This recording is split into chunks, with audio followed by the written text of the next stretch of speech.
back, ladies and gentlemen. Armand Wiggins. Armand Wiggins.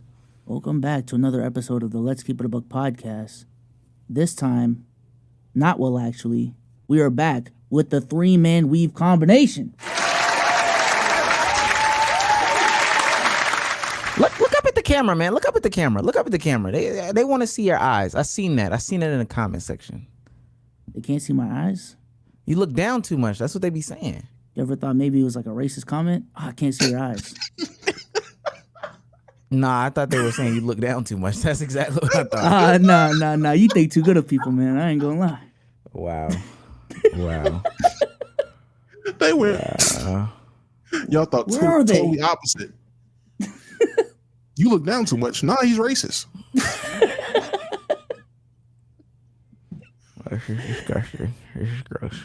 Welcome back to another episode of the Let's Keep It a Buck podcast. We are back with Big O in the building. Are you reading a script?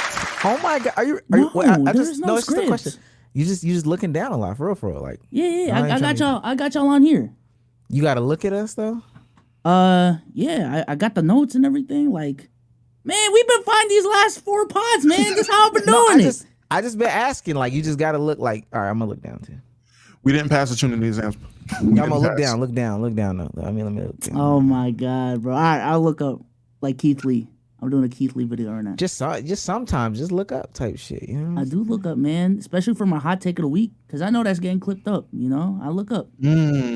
So it's all about analytics and shit with you, never about the passion. We'll have to go back to the drawing board chat. My bad. Welcome back, guys. I'm here. Do you have your soundboard with you? No, I decided to let you rock. I wasn't, you know what I'm saying? I'm taking a new role, I think. I don't like being a playmaker. I'm trying to be a play finisher. Those are the guys that get the recognition. No, that's crazy. That's insane. That's crazy. So I'll let you be the playmaker. Crazy, man. Well, right. Listen, man, Sage may or may not be joining us this podcast, but nevertheless, the show must go on. Shout out to the audio listeners. We do have 5-star reviews to read off. Shout out to the guys in the YouTube chat. Shout out to the word of mouth people. Shout out to everyone that supports us in the Discord. You know, the Twitter's been popping lately. We're back on Instagram, you know, so we're all over the place. Everywhere. Worldwide. We are all over the place. As far as today's big 3, I will ask you guys how you guys are doing shortly. But for today's big 3, we have a pretty interesting stat of the day. Mark Cuban must apologize to Jalen Brunson. And something that y'all love, some non-basketball shit. Maybe we got some other non-basketball topics to talk about in the today. chat. W's in the chat. We're going back to our roots. All right, getting to the real meat and potatoes, especially in the off season. God. But before we get into that, Domo, how was everyone's weekend? How was your weekend? My weekend was great. Cool little weekend. Productive little weekend a little bit. Labor Day's been cool. I've been bumming plates off of all my neighbors that's grilling out because I'm damn sure not grilling right now. So yeah, everything been cool. Cool. Omar, how was your last couple of weeks / weekend, man? I just got back from the chain gang, and let me tell you something. All those people, and I made a video about it, but all those people that were saying streaming is harder than a 9 to 5, it's for clicks and views. They have no clue what they're talking about. They don't even know the scope. It was tough, but I was glad to be around everyday people to get everyday perspectives. I will say that. I do miss being around. And no disrespect to anybody up here and online, but just I do miss being around like real people. But this weekend I've just been recovering. A lot of sleep. A lot more sleep, watching stuff and just sleeping. So we're here now. Was there anything that stood out to you between the differences between like internet people and IRL people? You know what? When I first got on the internet, the thing that amazed me the most is how people talk to each other, specifically in regards to insulting each other. Like it could be okay, you like LeBron, I like Steph Curry. You think he's better because he's 6'9".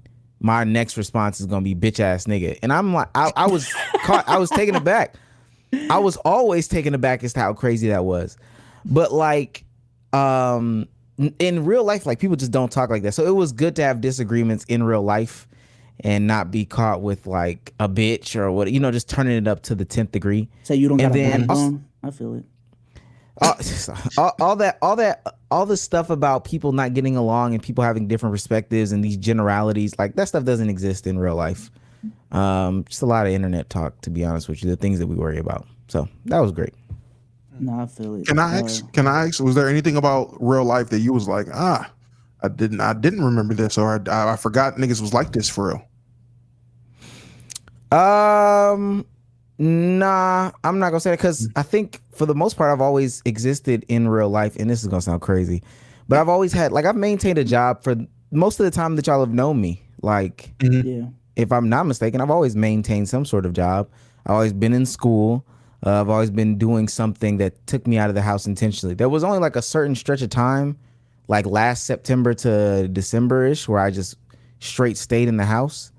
And it was actually kind of weird talking to people coming out of that, but it honestly felt good to touch grass, like be in real life, not worry about these leaked OF videos from whoever and whatever. I don't care about that shit. Cool. I do. Now let me choose. We may talk about it today. I don't know. It was on the docket for today. Let's talk about it. Let's go ahead and read some of these 5-star audio reviews. This is from MBTSJSN. I don't know what that means. Hopefully it ain't anything crazy. First and foremost, I absolutely love the pod. Been listening since 2022, and you guys make overnight Home Depot shifts go by super fast. With that being said, I may take it is that Team USA will run away with the next Olympic gold in a more convincing fashion due to home court advantage on top of already having more talent. Y'all think home court advantage is going to be a real thing for Team USA? I mean, France made the gold medal game, so maybe. No, the other teams just got older, so that's why France made the gold medal game. Plus, the other teams are just so scared. Yeah, no, that doesn't matter.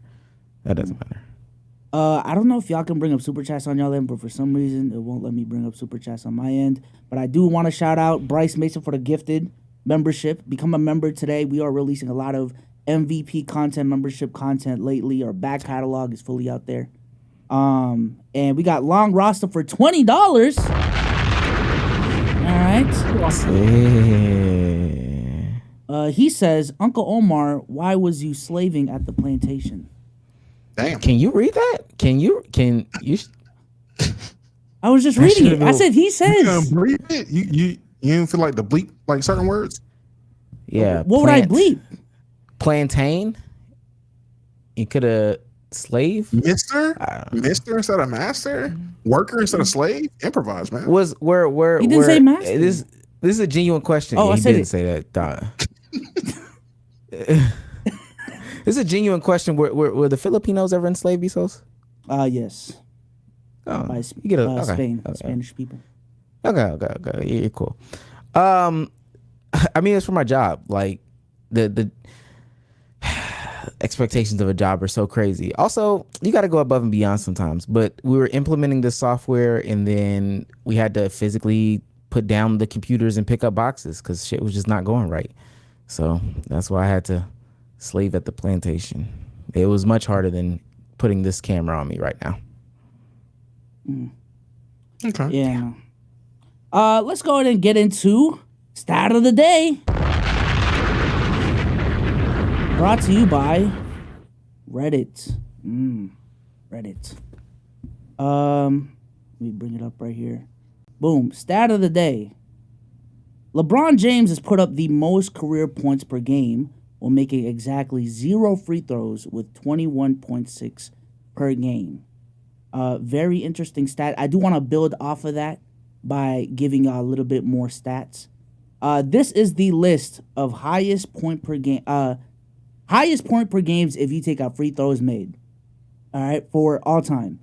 So we have Wilt at 1, we have MJ at 2, Luke at 3, LeBron at 4, Steph Curry at 5, KD at 6, Donovan Mitchell at 7, Elgin Baylor at 8, Donovan Mitchell, George Gervin at 9, Kareem at 10, and a couple other names after that. I'll show it on the screen. All right. Notably, Joel Embiid is at 14th on this list. Really?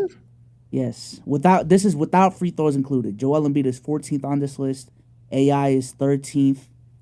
James Harden, by the way, nowhere to be found on this list. And then when we look at just the regular career points per game, all-time scoring list, we have MJ at 1, Wilt at 2, Luka at 3, Joel Embiid at 4, mind you, was 14 on the last list, Elgin Baylor at 5, KD at 6, LeBron at 7, Jerry West at 8, Allen Iverson at 9, Bob Pettit at 10, and you got like Trae Young at 13, Dame at 14, Kobe at 16, Donovan Mitchell at 18, and a couple other names. James Harden does make this list at 25. So a conversation that we did have on this pod recently was top 5 scorers of all time. Another side conversations we've had on this pod is the idea of ethical buckets. Domo, does that list matter to you? How much does ethical buckets matter? It depends on the conversation. One, LeBron being number 1 on the no free throw included list doesn't move me. He's a shitty free throw shooter. Well, mid free throw shooter, I guess if we're being technical. He's mid at free throws. So I'm not surprised he doesn't rely on the free throw line to get his points.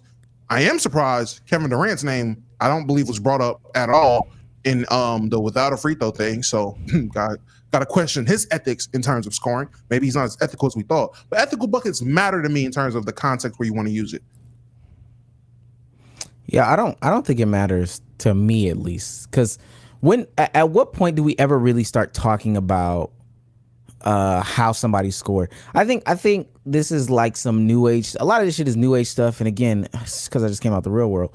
A lot of this stuff is just internet talk. Like whenever somebody told me the score, like if I missed a game, when somebody says the score of a game, I'm not thinking immediately, all right, let's break this down by who scored what, and then also how they scored, what they scored, or whatever the case may be. Did they score more than the other people? That can do it most of the time for me. I'm going to figure out who scored the most next, but then I'm not going to break down, what did Giannis get from this elbow, that elbow, from the three-point line, from the free throw line, at the rim. Nobody cares, bruh. Nobody cares. Only when you get into these super nitty-gritty conversations do people start breaking down the real math and science about this shit. Did the ball go in? All right, then. I mean, but then again, that would determine the context of what we're talking about. If I go in a NBA Twitter space to talk about basketball, well, hey, guess what? Let me lace them up, because these are not the average Joes and Joe Schmoes talking about who has higher points per game. We're gonna bring out some numbers. We're gonna get deep into it. So I mean, yeah, in a real world, somebody's gonna tell you, okay, yeah, X, Y, and Z won. Hey man, Embiid had 30. Oh, cool. Embiid's pretty good. And then that's it. That's the conversation. These people don't care about. I'm not gonna say don't care about basketball. They're not deeply invested into the intricacies of everything with scoring. But typically, in these spaces, in these places where you're having these basketball conversations about who's scoring on the left elbow, right elbow, vertical spaces, and all that, I mean, that's typically what the conversation holds. All right, bet Embiid got 30, Jokic had 35, but Jokic's 35 came from X, Y, Z. Like, they're breaking the stuff down. You're having that conversation. It reminds me of when Sage was trying to dumb down the top 5 skill scorer conversation. And I said that then. Like, well, no, it was the two-way player conversation. An all-around player can still be a two-way player. Yeah, if you dumb it down to say, if he can do this and this, then yeah. But in these situations, you're not dumbing down the conversation. Yeah, my thing nowadays is check up. I'm back on that. I'm sorry. I'm sorry. He took too much grass, Chad. Yeah, no, I'm just I keep a ball and some shoes with me. I might not be the best, but if you lose to me, then shut the hell up. So like if I'm in a conversation, it's just because he was on the timeline last. If KB knows ball starts to if it becomes too much, check up or shut up. And some of y'all are too close to me for that to really even be like, we can't make that happen. So with that being said, Eli, the next time we get into an argument, check up. Just check up. I'm not going back and forth with you no more. Straight up. Nah, I mean, when it comes to the free throw conversation, I honestly don't care. At the end of the day, the point of the game, at least on the offensive end, is putting points on the board. And if some player has figured out a way to systematically rig up the rules. It's not even rigging up the rules. It's part of the rules. He found an exploit. He keeps on doing it. He keeps on putting points on the board, and it doesn't affect his play in the playoffs.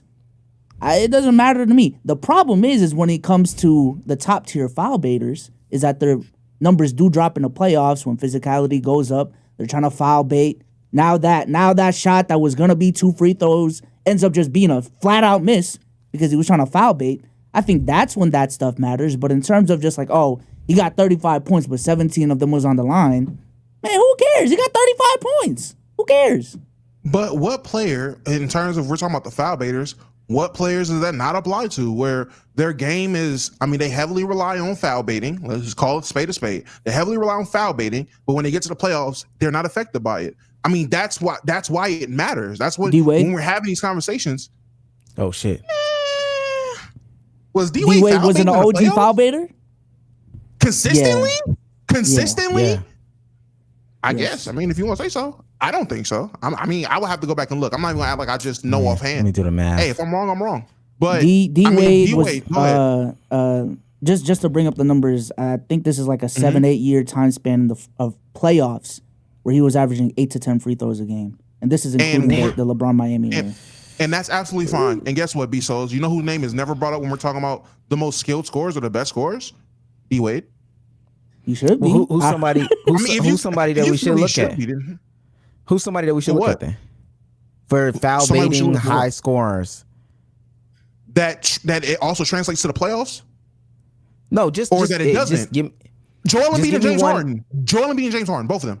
Okay. Historically. Let's look up Big Joe. Will Jalen Brunson not count in this conversation, or is he not really a foul baiter to y'all? I don't put him in a category of a foul baiter, but maybe I need to watch more Knick games. Damn, Joel be averaging a lot of free throws, guy. Yeah, there's one year where he averaged 15 a game. I don't know how many games the series is, but he's maintained about 9 to 13 free throws for his career in playoffs. I'm not talking about the volume of free throws. I'm talking about the effectiveness of that play style when it comes to winning and the consistency of that player. That's what I was talking about. If we're talking about volume of free throws, then I'm not sure. And then I was going to say he drops scoring wise in the playoffs, but I just think the thing that I could also say is I don't know if the scoring drop is just because the foul baiting is no longer working, because he's still seemingly getting a lot of the fouls. It's just the fact that he can't score in other aspects, or it's just, I mean, it's the playoffs. So people historically drop when it comes to the playoffs. So that's not like the craziest thing. It seems like he's still getting them foul calls though. Look at James Harden. Because his drops are crazy. Because I recently seen that because having this conversation about his playoff performance compared to his regular season performance. He has some years where it's like, I can't even defend this. Free throws. I'm not gonna lie. Yo, Joel Embiid is who y'all think James Harden is. Oh, he's a big though. Let me not. Joel Embiid is big James Harden to me. He really is. I mean, I was gonna bring up Giannis as well in this conversation. Like there may be some argument that Giannis drops in the playoffs, but it's not because of his foul baiting. It's because of his lack of a bag and lack of ability to make free throws when he gets there. Giannis looks pretty consistent too. I mean, not Giannis, but James Harden looks pretty consistent too. The free throws are still there. The scoring drops, but I can't say it's okay. I hear it. Again, I'm saying the play style and the reliance on a certain thing. When you get to the playoffs, they're not letting you get away with that. Now, yes, he can still have consistent free throw numbers, but the impact that your play style has compared to the regular season and the playoffs, it's very different with those players. That's what I'm speaking on. Now, whether they're consistently getting the same 13 free throws that they did in the regular season, hey, you should. That's your game. That shit is not helping you win at all.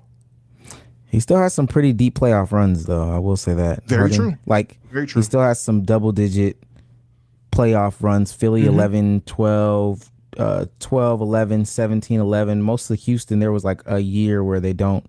3 years. 3 years in Houston where it looks like he doesn't get out of the first round, quote unquote, because I'm not looking that deep in there. Maybe they played 2 years in OKC where they go deep. I might say maybe those years in Houston when they play Golden State, probably in the first round. So there's an asterisk there. You can, again, there's context behind it, and you can definitely point to other things, health, seeding. So who your matchups or whatever in the playoffs. A lot of things you can point out outside of just the foul baiting, but it's definitely something consistent with guys that we deem foul baiters when they get to the playoffs. Man, bait them fouls, man. Bait them. Yeah, I don't Straight care if up. it's natural, man. If you get it through Ozempic, hey, good fake Okay, tits are still good fake tits. I don't know. I didn't say that. I'm just talking about scoring the basketball. It's an analogy, man. Damn. I'm not. Y'all keep that, man. I'm not a fan of guys who are just masters at baiting. I'm just not. This is not my thing. And let me say this. So what's it called? The other thing, because it's funny because I had a conversation on the TL about like how NBA stats should be interpreted. I think the only one that is extremely interpretable might be turnovers. Because like to me, a steal is a steal. Like you play the passing lane, you stole it. A block is a block. If you, whether it was at the rim, whether you block jump shots or whatever the case may be, some may hold a Did he freeze? little bit more weight or whatever. I thought it was me. Okay. You froze a little bit. Okay. Who Okay. who froze? You did? You did. No, it was you. You were froze. Okay. But so every other stat is pretty straightforward. The only one that is like interpretable to me is turnovers. Okay. I don't know if y'all agree or not. Every stat is straightforward, but turnovers. Straightforward, but turnovers. I thought we said assist was one of those. So much like ambiguity with what an assist is. Like you can't really judge what an assist. Well, you can, but like someone can catch the ball, take 3 dribbles, and that's still an assist for a player. I tell you, and you know what, you're right. So assists have some interpretation that needs to be had. Are you really just kind of Rondo assisting, as they said at the end of like Rondo's Boston days, where you hold the ball and throw somebody a grenade and they just chuck up a shot? Assist and turnovers.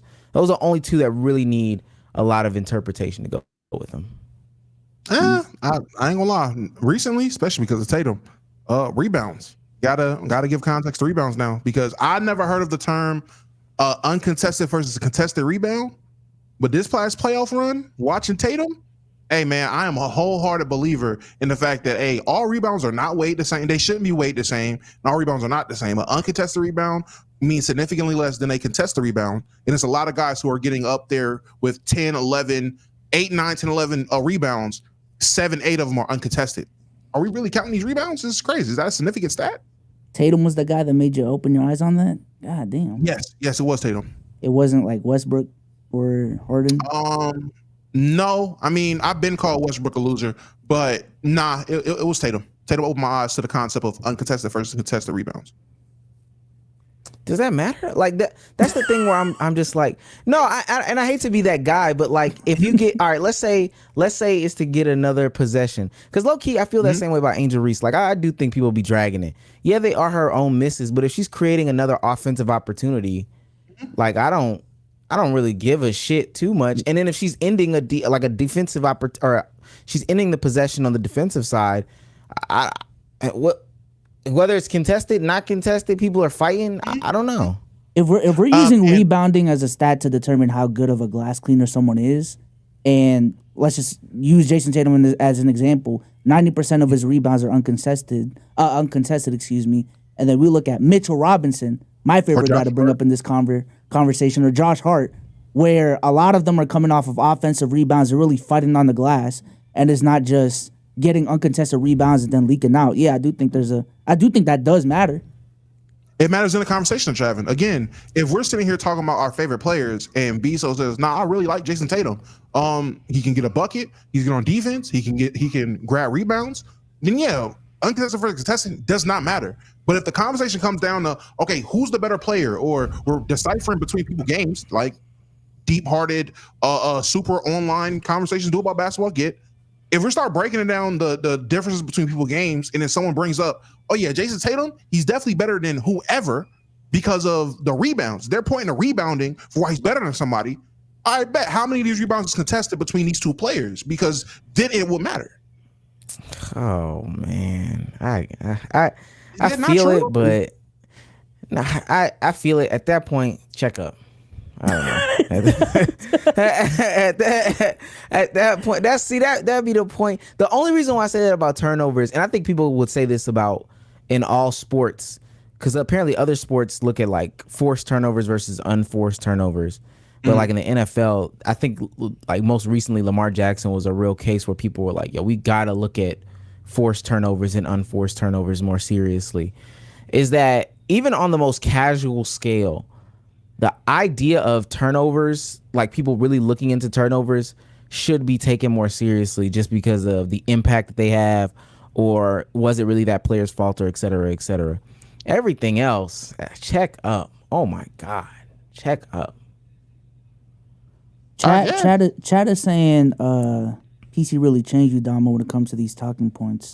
Do you want to address those real quick?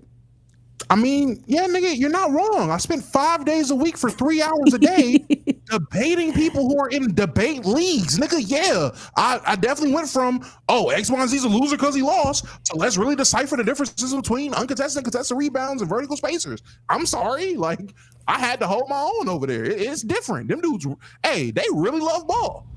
Dirk got traded. Like, I'm telling you, You won't let that go. I'm never letting that go. Like, nigga, Dirk got traded. I didn't know that. Y'all didn't know that from the Bucks to the draft night. I did not know he got traded on draft night. No, I thought he just got drafted by the Mavericks. Y'all gotta know y'all white boy history, man. Nah, I'm pretty sure. I don't know. Pretty sure already gives it up, but I didn't know who he got. I didn't know who he got traded for at the very least. Like who was it? Who was it? Tractor Trailer, Robert Tractor. Rider Trailer. Whoa! Rest in peace. Rest in peace. Rest in peace. Rest in peace. I didn't know he was a legend. You give him you got to be a legend to say rest in peace. You give him an inch, they'll take a mile, chat. You give him an inch. All right, man. Let's go ahead and read the super chat real quick from Darius Williams for $5. Appreciate you. He says, I still can't get over ESPN commentator quoting bossman D-Lo. I haven't seen that, but I heard that was hilarious. Hey man, put Big on Sports Center, baby. Come on. I told y'all, and it just feels so good to be right. Bossman D-Lo is having this era's iteration of like a Lil Wayne, Drake, 50 Cent run. Yeah. All right, relax. Yeah. Jesus Christ. That's a fact. That's a fact. What I'm saying. Chat, have y'all not noticed he does this a lot? Have y'all noticed that? Does what? People said Uzi next up. People said Lil Baby next up. You will pick a rapper that's like literally on the cusp of becoming mainstream and popping, and then you like attach to him, and then like gas him like crazy. Because you've done that. This is your third time, at least from what I've noticed. This is the third one, and maybe there's more. But you did it with Yeet. You did it with Yeet. You were crazy. I haven't heard you talk about Yeet since, but you were crazy guy 2 years ago. The crazy Yeet guy. Then you started to do it with Ian, and now you're doing the Bossman D-Lo. And Ian and Bossman D-Lo around the same time. Maybe it was D-Lo before Ian, but those are the last three that I can remember. I thought you were gonna say Sexy Red. Thank you. I thought he was. Mind you, my thing is, you're mad at the fact that I'm an early adopter. He's an A&R. Oh my god. Yeah, I don't understand when is it okay or not okay for me to get on to these people. I don't. Did I say it was a problem though? I just made an observation. Nah, it sounded like it. It sounded like it. Oh, Omar, he does this a lot, right? Like I'm saying, like that's an observation. That's not saying it's a problem. What? But what's the noticer head ass? So you saying you're noticing that I listen to rap music that's gonna be popular? Like I don't understand. No, I don't get it. I notice that you try to call me the TikTok guy, but a lot of these people you hop on are fucking guys that blow up on TikTok. That's what I noticed. But what's funny? Whoa! What's funny is these people when I talk about them. No, listen, what's funny is when I talk about them, they haven't blown up on TikTok yet. But when I do talk about them, they blow up on TikTok. I think that's actually pretty interesting. I think that's interesting. That's interesting, Domo. Yes, it is. That's a fact. The only way you can say that for is Sexy Red. And literally, you introduced her to the pod the week before she blew up. But Bossman D-Lo already had viral TikTok song. Same thing with Yeet, same thing with Ian. They all were already viral. Whoa, Domo. I want you to know, and people can go back and look at this. Before his Get In With Me freestyle blew up, I was talking about it I was talking about the song. Like before it blew up. It took some days. He even talked about this recently. It took some days for it to take off. But when the thing had a couple thousand views or whatever the case may be, a couple 100,000 views, I was talking about that song. And then it blew up. Then that song got on there. Nothing happened else with Bossman D-Lo, and then he started dropping more songs. But I was telling y'all about that at that time before it blew up. That's him. Sexy Red, we don't have to talk about because y'all know how I felt about Sexy Red. Same thing with Yeet. Now, Ian is a little bit but Yeet, I was definitely on him before any of the TikTok fame. What are you talking about? If we're about to really sit You're here and look at jealous. if you're about to sit here and say for three He's artists jelly. consecutively, no, 3 artists consecutively, you put everyone onto them 3 days before they fucking went viral. Okay, gang. If we talk about coincidences, all right, cool. I guess My bad that you picked the Concrete Boys to latch onto. Like I don't. That's on you. What the hell? Cash Cobain. That Cash Cobain. You've been pushing. Your picks are terrible. Stop. First of all, you're saying my picks is terrible. If you go up right now, nigga, everybody raps on the Cash Cobain beat. What are we talking about? Literally, outside of Detroit sound, the most copied sound right now is Cash Cobain's beats. What are we talking about? You gonna bring up Dusty Locate? Come on, bro. Let's not do that. Hey, Let's not do Chef that. G, What are we Bsolz. talking about? Chef G. Got out of jail and hopped on a Cash beat, a Cash type beat. Mind you, at the time, I was like, yo, all the real rappers, Cash type beat. Everyone is jumping. I was like, yo, Pop Smoke is crazy. Dusty Locane and Chef G. Okay. We're about to cap. We're about to cap to the public. All right, bro. All right. That's insane. That's insane. Cool. Yo, Domo, it's okay. You was on Trippy Red too. Like it's okay. What Trippy Red? What are we talking about? What? Trippy Red? What are we talking about?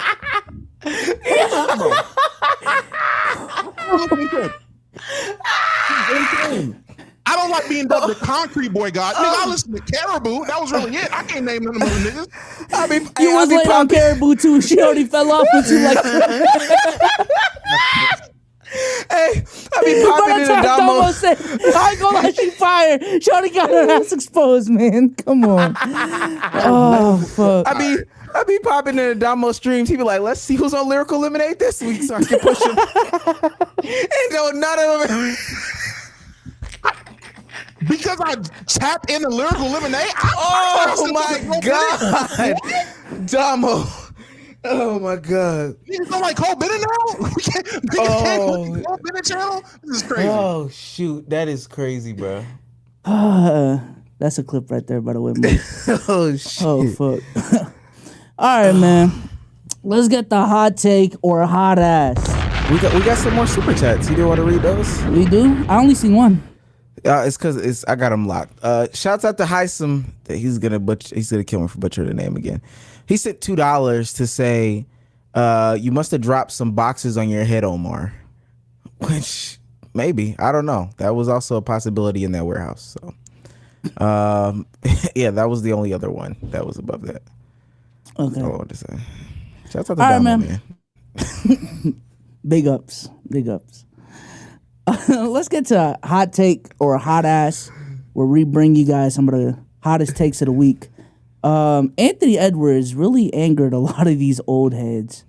The next one after Magic Johnson is Eddie Johnson. You might be asking who that is. Hey, look it up. This is his take.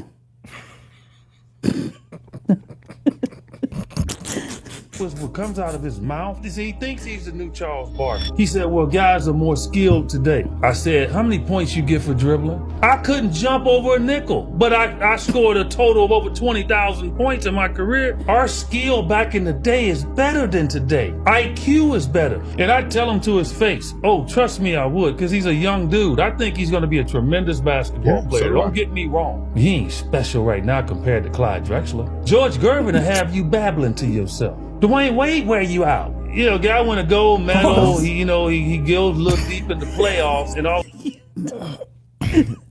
Okay. Four more. I need some water. He This feels nigga he's be there. so. You're not there at 23, man. Dwayne Wade will wear you out is crazy. I need some water. Bsolz is doing too much. Hot take or hot ass? Oh yeah, definitely hot ass. Yeah, Eddie Johnson probably had no left hand, and the whole time he probably shot with his left, so I'm probably yapping. But yeah, no, there's no way we're about to sit there and say guys in the '80s who were amazed by Magic and Larry Bird were more skilled than the guys today. I'm sorry, I could find 12 men on the bench that were better than all stars back then in terms of skill and talent. Well, skill, maybe not talent, but skill. Bringing up Clyde Drexler, I mean, you say Clyde, I say DeMar DeRozan. I don't know what to tell you. Like, I genuinely don't know what to tell you. Eddie Johnson, 20,000 points playing in a league with no skill. I mean, what does that say for real? I actually think it's a hot take. I'm not going to lie. I think what's amazing about this is that, and they're supposed to be overly confident. They are supposed to be overly confident. A lot of these younger NBA players don't really realize that the bar that they have to climb now is so much higher than the bar before. Now, respectfully, and I'm gonna make the WNBA comparison just because it's easier to make. So right now there are a lot of firsts going on. Not even necessarily with Caitlin Clark, not even necessarily with Angel Reese. Asia Wilson is about to be on pace to have the first 1,000 point WNBA season ever, right? And she scored a lot of points, which is it's a big deal, big accomplishment. But what people don't realize, the people that come 20 and 30 and 40 years down the line, is that they're going to have to climb so many obstacles, so many hurdles, so many hoops and loops, just because there's been so much history behind them that it's going to sound cool to talk now. But at the end of your career, who are you really going to be? Ant sounds great now. I'm wishing nothing but success for Ant. But Ant today versus a Dwayne Wade, we talking about Dwayne Wade. Ant today versus a George Gervin. I mean, we talking about Dwayne Wade, yeah. Ant today versus George Gervin, we talking about George Gervin. Ant today versus Clyde Drexler, we're going to talk about him. And what Ant doesn't realize is he's going to have to get multiple rings, scoring. It has to be so much. And it's going to be hard for him to do. It might be counting them chickens before they hatch type shit. How old is Ant? 22, 23. Clyde Drexler, 22. Because that's what I would think the conversation should be. I don't think it's fair to comment on somebody's whole body of work compared to a guy that's not there. Now, I will say Clyde Drexler came in. Clyde Drexler came in at 21. So maybe the sample sizing is kind of bad, but at 22, he was giving you 17 a game. He was a guy that was, it's a different era, so I'm not about to talk to about the efficiency and three. That's neither here nor there, but he was a guy that was giving you 17 a game. So, I mean, I don't even think it's night and day talk about these guys at 22 years old. How many years is Ant in the league? That's what I brought that up. It is a difference. I use that as a caveat, asterisk. There's an asterisk there talking about him. With George Gervin, I'm looking now. I think George Gervin is more comparable because he was in year 4. Is this year 3? Year 3, 4? By the time he was 22. But he's giving you 23 a game. He's a 23 point per game guy. Again, now unless he's out here redefining what we think basketball is, getting his 23 points, I'm kind of familiar with George's game. George is cool. George is a legend, Hall of Famer. Night and day talking about him and Anthony Edwards at the age of 22. I think that's the more fair way to look at it. Because Ant still has time to grow and go in the league, you only can judge what he's done up to now and compare that to what those guys did up till then. With Dwayne Wade, was Dwayne Wade even in the league when he was 22? Because I know he was in college for 3 years, 4 years. I think he got it when he was 21. When he was 21, so year 2 was 22. Oh, no. Again, his rookie season, he was 22. Never mind. So then, again, I wouldn't even think that would be fair to compare those two at 22. That's fine. They compare their whole bodies of work versus their current states now. All that's cool. I just know for a fact, if we're talking about the totality of NBA history, a lot of these guys that we're talking about now are going to get left out of that conversation. It might be the skill conversation or whatever the case may be, blase, blah. But in respects to Joe Johnson, because he was, a guy to talk about in my era, a lot of y'all are going to more than likely end up being Joe Johnson, then Clyde Drexler, then George Gervin. A lot of y'all are going to end up being Monte Ellis. No, they're going to be Monte Ellis over, the people that we named. I'm about to say Ant may be a bad example, but I do think a more like concrete example now, unless he blows up like crazy, is Jalen Green, I guess. Would that be a better example? No, Anthony Edwards is a perfectly fine example. Again, it might be jumping the gun on Ant. People are ready to crown him because they're horny for a guy in America to be the superstar, whatever the case may be. But truly, to get into these conversations where we're talking about them for a long time, what do y'all think Ant has to do? I mean, win, of course. I mean, that's the first step, winning. Yeah, main thing is winning. More consistently, right? One ring isn't going to do it, right? I think one ring would do it, depending on who he beats and how he gets it. Because there are players that we talk about now that only got one ring, and at least so now they're still being talked about. Now, next 10, 15 years, KG and Dirk. KG and Dirk. Put the context behind Dirk. He has one ring. No, how he got the ring. Again, how he gets it. That's what I said for Ant. He went through a crazy gauntlet. What's the context for doing that? He beat a super team, a team that he wasn't supposed to be. He was an underdog when he won. He also was a 30K points member. So I mean, his resume definitely stands out there. But if he doesn't win, talking about him like he's mellow. Yeah. And I agree, but I didn't hear you say the context behind Ant's ring too. But yeah, no, that ultimately matters. Okay. And then KG has a studded career that I don't know if Ant ever touches, to be honest with you. Just it would be too premature to say he touches it. So again, these are the hurdles that he would have to climb in order to get there, or he'll end up being Monte Ellis. Yeah, to be fair, maybe he'll prove me wrong as his career pans out. But I don't envision Anthony Edwards as like a stat sheet stuffer. You know what I'm saying? Like at his peak, maybe 28, 29 points per game, 5, 6 assists, 4 to 5 rebounds. Like the efficiency numbers are going to be different. But I don't, at least in the modern era, I don't consider that a stat sheet stuffer. His conversation would most likely have to be about longevity and playoff success and like rising in the playoffs and all these scoring titles. To me, no. Defensive players of the year, no. MVPs, no. I truly don't see these things from Anthony Edwards. Can I ask, where do y'all have Dame's name being when it's all said and done? We're like 15 years removed. Do you think he's going to fall under the Joe Johnson, Monte Ellis type of light of being talked about, or do you think he's going to be held in a higher regard? I think Dame may be like point guard T-Mac the way people will talk about him. I don't know. But I still feel, I feel like T-Mac is held in high regard, and I feel like Dame being a 75, and but Kyrie at least has the ring, and it's a better argument, I guess. Really it's a good argument for both of them, but it's a better argument asking for Dame because he doesn't have the MVP, he doesn't have the playoff success, he doesn't have the accolades. Because does he have a scoring title? Does Dame have a scoring title? I don't believe that's a scoring title. He may have one, but maybe. I don't know when that would have been, but maybe he has a scoring title. Damn sure don't got no defensive all-team selections. Of all NBAs, he has a few. I would assume he has a few at least. I don't know, but that's a guy who's never been the best player at his position. Hell, for majority of his career, has he even been top 3 at his position? Majority of his career, you can make arguments that he's not even been a top 3 player at his position his entire career. Majority of his career. So he came in 2012? So from 2012 till now, has he been a top 3 point guard at any point in time? That point guard position is extremely strong.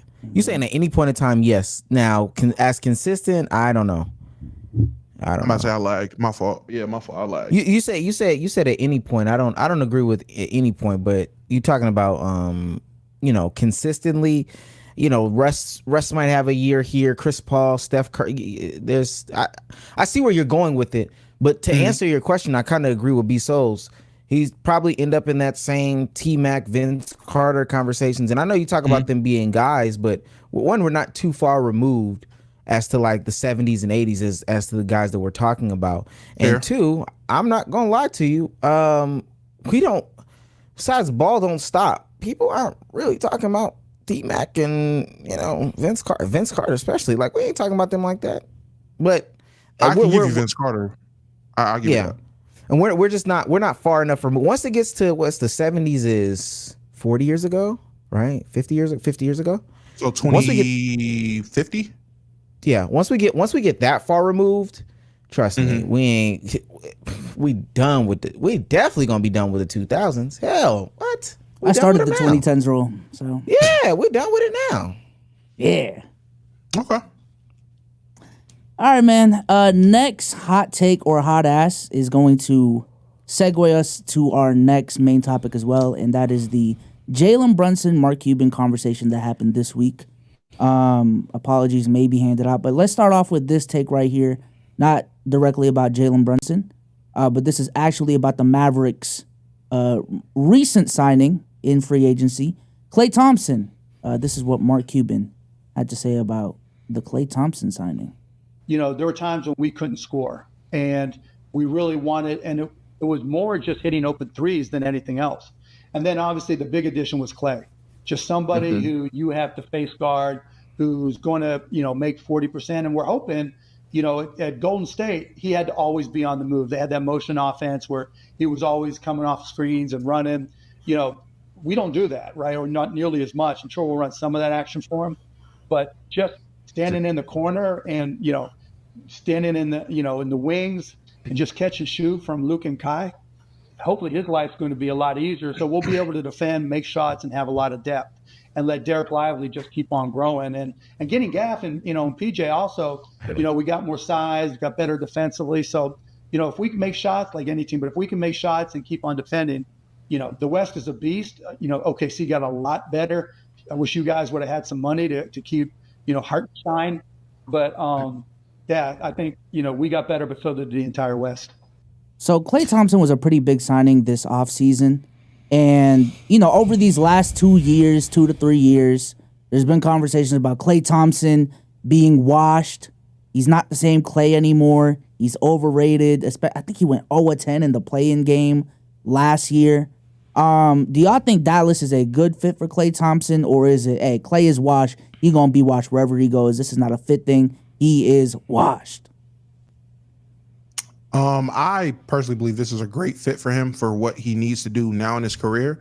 If last season, I don't know if people need to go look at the numbers he put up in totality last season. I know he had stinkers, but who doesn't?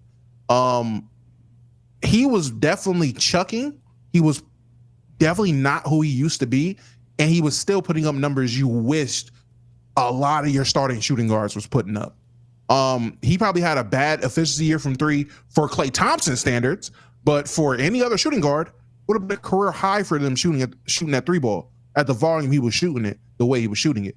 Klay Thompson definitely isn't who he used to be, but I'm not ready to say he's washed. He's definitely still serviceable. He's definitely still a piece on a team that's trying to contend.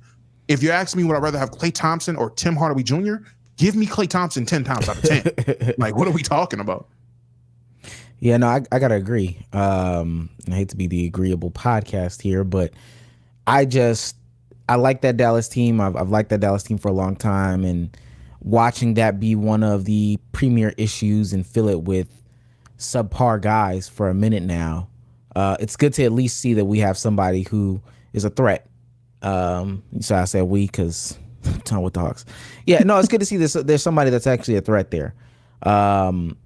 After seeing Dorian Finney-Smiths and Spencer Dinwiddie's of the world, they serve a purpose. They're good at some things, but just somebody to make a damn shot. Now, when we get to the point where Klay does go 0 for 10, because I don't think that he won't go 0 for 10. I think that there will be a night or two where he does have just a masterclass stinker.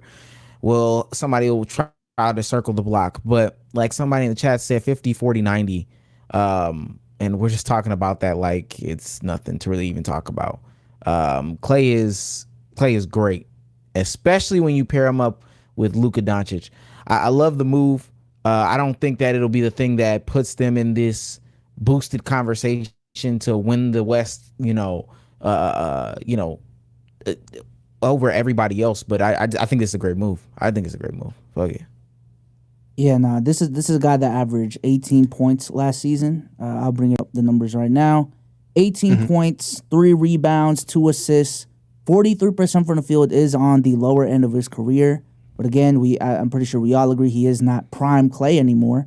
39% again in his peak. We're talking about 44 to 42%, but it's still 39% on 9 threes, and he never really got to the line a lot anyways, but he's still giving you 92% from the line. I think Klay Thompson is definitely the new, he's just, for his role on Golden State, he's just asking too much. But put him in a system where he's clearly the third or fourth option, I think this is a role he'll definitely succeed. I think similar to like Drew Holiday this last season. Like those last couple seasons on the Bucks were asking a lot from Drew Holiday being the second or third option to Giannis. But put him in a role where he's fourth, at some nights fifth. That's a great fourth, fifth option to have. So He reminds me of like the classic type of sharpshooter. So like a Ray Allen or a Reggie Miller in terms of when they got later in their career. Ray Allen, people forgot that when he was in Milwaukee and on Seattle, like his game that he had, because when he got to Boston, he was relegated to a different role and succeeded in that role. Hey, I'm a shooter. I'm out here to run around these screens and I'm putting that bit up, and it's going in because I'm Ray Allen. Then he gets to Miami and saves LeBron's legacy. Oh my God! Same thing that I literally see Klay having the same type of role. I fuck with Klay. So shout out Big Klay. But yeah, that was the initial clip from that podcast. The bigger conversation of that podcast, and it was the title of their podcast, was Mark Cuban apologizes to Jalen. All right, and we'll play the clip right here. Mark Cuban was on a podcast reminiscing about Jalen Brunson's time with the Dallas Mavericks, what coulda, shoulda been, them letting go of Jalen Brunson, getting in Kyrie Irving. Was it a mistake? Was it not? That's also been a thing that we've discussed on this pod a pretty decent amount. So maybe this is the thing that puts a nail in the coffin in that discussion of did Mark Cuban really make a mistake or not? All right, let's see. But I really did. But it didn't, and that's okay. You know, all's well that ends well. I'm happy for you, the king of New York, and I'm happy for us. You know, it is what it is. That's the NBA. Yeah, the only thing that I didn't like about the whole situation was when Mark said, when the parents got involved, that's when things got messy. So that was the one thing I was like, I kind of was like, damn, that was a little jab. But it wasn't really. No, I didn't want to go there here, right? It wasn't a jab at all. I mean, there's no reason for us to talk about any of that stuff, but it wasn't just a jab, JB, for real. I know. I'm just saying. Well, that's when I heard that. That's what maybe I felt a little certain way, but I got over it. Obviously, that's my parents, and so. And I apologize. I think put you in a certain way. That wasn't the intention, but it was hard to deal with. It was unique. It was a unique negotiation in a lot of different ways. I would say it's the same negotiation that we just went through with Isaiah. I would say it's pretty similar. In some respects, yeah. I'm sure it was. I mean, I don't know the details, but yeah, it may well be. You know, but it's over and done with. Yep. We're here now, and that's it. And I'm happy. Literally, I'm happy for it. I mean, like when you got married, like we still keep in touch. I'm always sending you congrats and this and that. Yep. So I mean, there's definitely no hard feelings at all. But it's always interesting when your dad and I walk by each other. You know, it's just like he gives me the eye, I give him the eye, then we smile and then keep on walking, right? And so, yeah, all's well that ends well. Yeah. Look at JB's face. Ooh. Ooh. How big of a mistake did Mark Cuban really make here? Can I take my lap? Go ahead, man. Can I take my lap? I've been taking a lot of laps this year, and people aren't noticing, but the noticer notices. Y'all were delusional. Y'all tried to tell me that Kyrie was the better player, that it wasn't a mistake, that it wasn't this, that it wasn't that it wasn't the third, that it wasn't X, that it wasn't Y, that it wasn't Z. And sometimes when I put a take out there, I got to sit on my hands. But trust me, there's going to be a day where I have to get off my hands. Not only on the court did we see that it was a mistake and that they actually should have kept Jalen Brunson. I don't want to hear about all that. Oh, well, you know, play styles and shut the hell up. Don't want to hear that.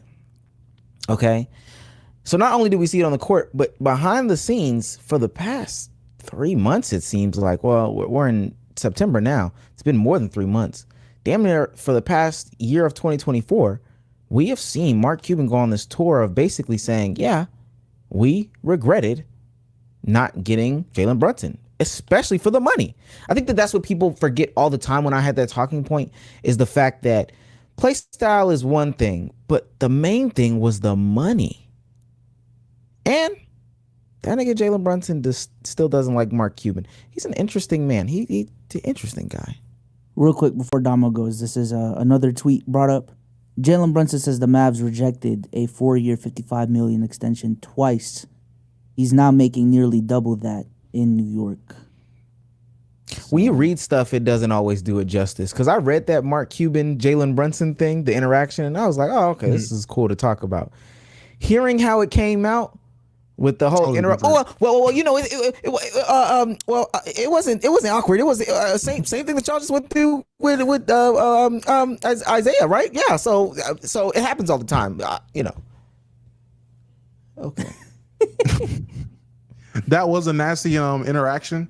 I could definitely tell JB definitely feels some type of way about it in general, and that comment definitely isn't something he can say he got over it. Maybe he got over it enough to have a conversation with Mark, but that still sits wrong with him. You can tell by his face when the whole clip ended. He was over it. Super nasty work by Mark Cuban. Super nasty work by Mark Cuban. In that situation, in my opinion, you just apologize. You're like, yeah, my fault. It shouldn't have been. I shouldn't have said that. Trying to justify it. Oh, well, I didn't mean it like that. It just, you know, if you took offense, that's crazy. You took offense. That's insane to tell some. Hey, you took offense to what I said? Hey, man, don't take it like that. What are you talking about? Like, nigga, just apologize. You said something about his family. Every time I see your dad, I look at him. He look at me. We ready to square up for real, but then we laugh because, you know, it was money being made. Like, bro, stop. What are we talking about? Like, this is sick. And yeah, the Mavericks definitely messed up by not keeping Jalen Brunson. 100%. No one noticed. Well, I'm not gonna say no one. I'm gonna speak for myself. When he first left, I said, hey, let's see what he can do. I thought the Knicks overpaid a bit because, again, rejected 4 years, $55 million. I believe the first contract he signed with the Knicks was what, 4 years, $80 million? Yeah, I think that was the offseason, Domo. They were supposed to get like Zion, KD, Kyrie, and then they landed with Jalen Brunson, and everyone was like, y'all dumbass thought y'all were getting a super team. You ended with Jalen Brunson, buddy. With $80 million for Jalen Brunson, the Mavs didn't even want to give him 55. And then Jalen Brunson blossomed. And it was like, oh, in one season, it went from to, hey, man, the Knicks is cooking with grease. They know something we don't. What's going on? Hey, the Knicks are cooking. So the Mavs are definitely in the wrong, and they definitely should feel 12 times the regret that they do feel. Let me ask you. Go ahead. Get your point off. Let me say this. I saw somebody in the chat say, "Oh, well, you know, if they sign Jalen Brunson and not Kyrie, they don't get Derek Lively." I love Derek Lively to death, man. Good kid. You know, shouts out to him. Rest in peace to his mom. Man, we don't give a fuck about that. I'm sorry. 4 years, $55 million is so cheap of money. We can get we could get a Derek Lively. We can also get somebody else that's on a higher caliber level, superstar, whatever you want to say, to also come in here to play with Luka and Jalen Brunson. And there's I know all things happen for a reason or whatever the case may be. There's no way to say this, but I'm betting with the money that they save from signing JB to that type of deal, and he takes another pay cut because he just took a pay cut for New York, they can build so much of a better team.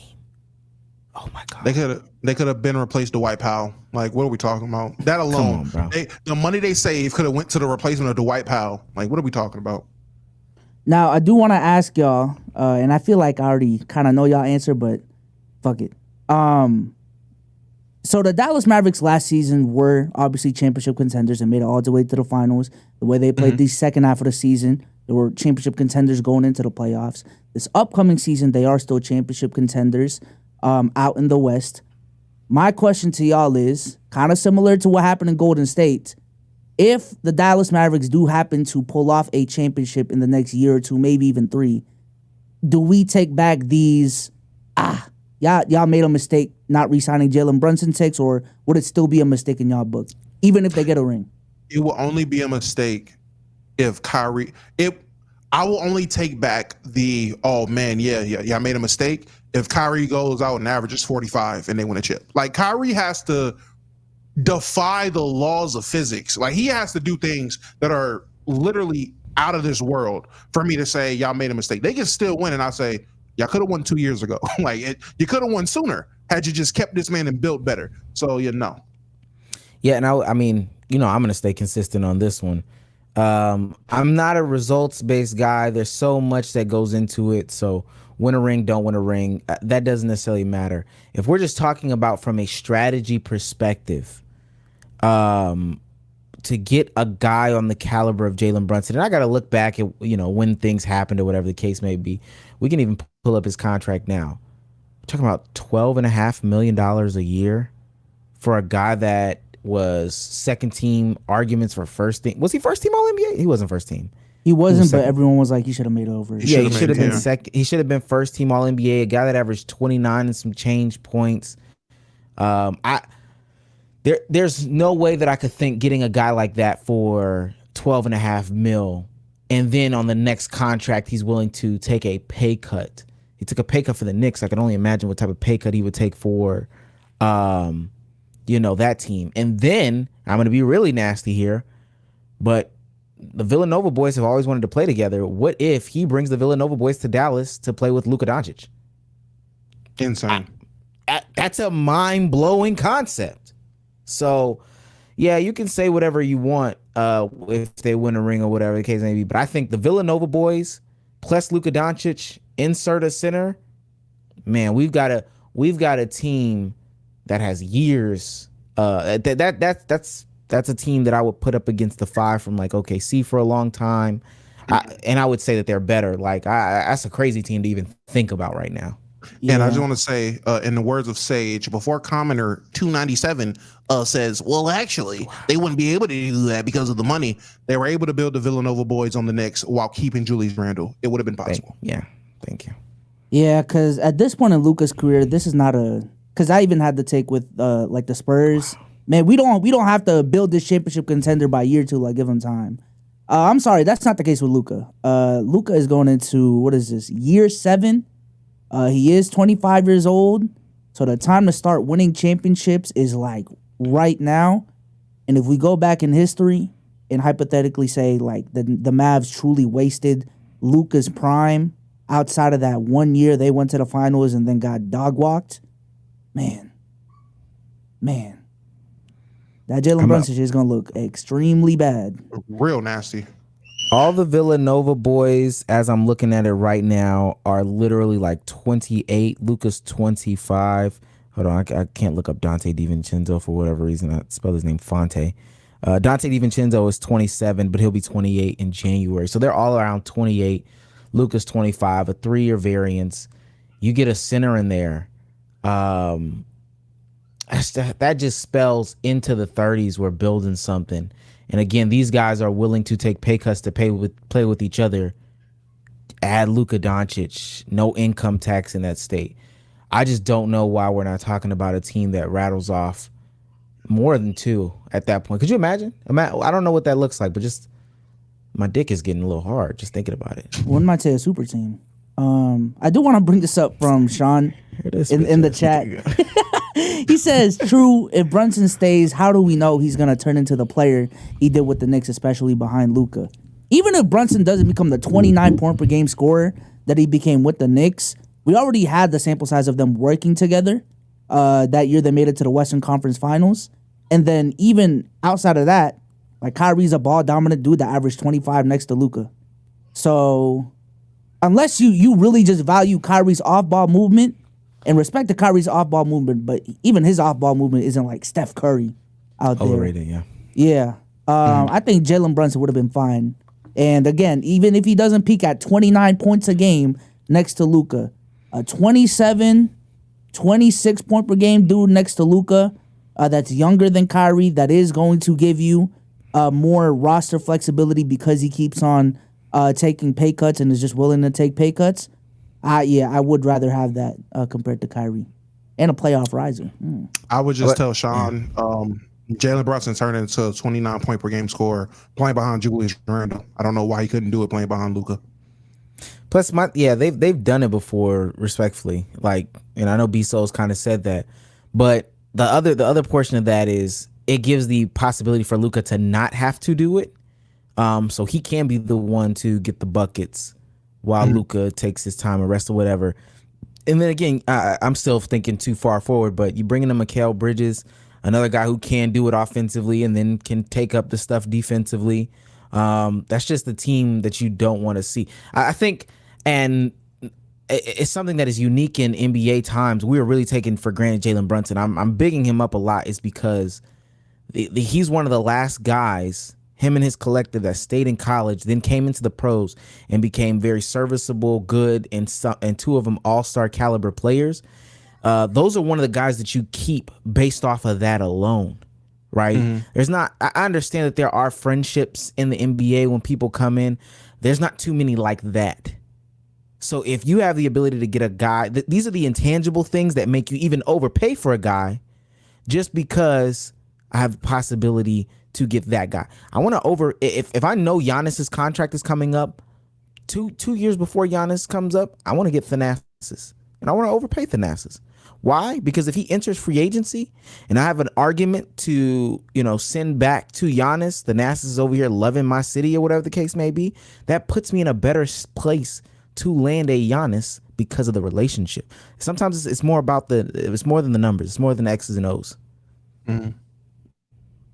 Yeah, and I was about to say, I was gonna add, like last year, the Mavs team last year was compared a lot to the 2018 Rockets, and like what you said, I do think the main factor that was different was the difference between Chris Paul and Kyrie, right? Like Kyrie, again, great number 2. Obviously, he proved it.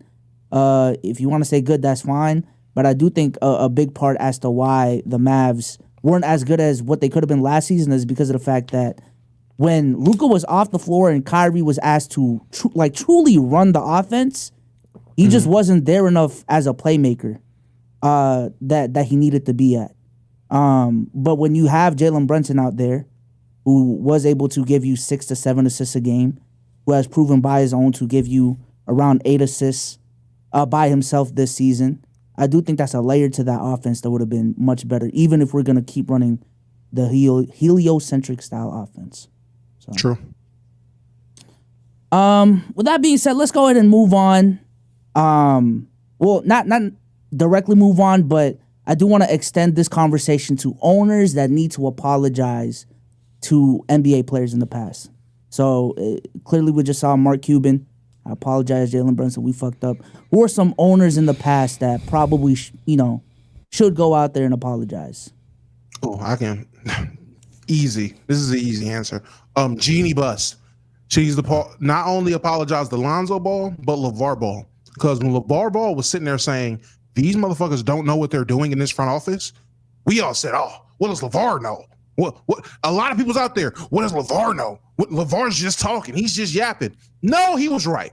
They don't know what they're doing. They have shown us repeatedly they don't know what they're doing. And as I sit here with a Russell Westbrook Laker jersey on and think about this offseason where we signed absolutely nobody, I think back to 2019 when LeVar Ball said they got this bullshit coach in Luke Walton here, and they have this bullshit front office full of people that don't know what they're doing. Jeannie Buss, you owe that man an apology. He was absolutely right. Y'all don't know what y'all doing. Damn. Yeah, I'm going to go with Michael Jordan. Michael Jordan never took ownership seriously. So he owes an apology to literally the entire Washington Wizards and Bobcats and Hornets players.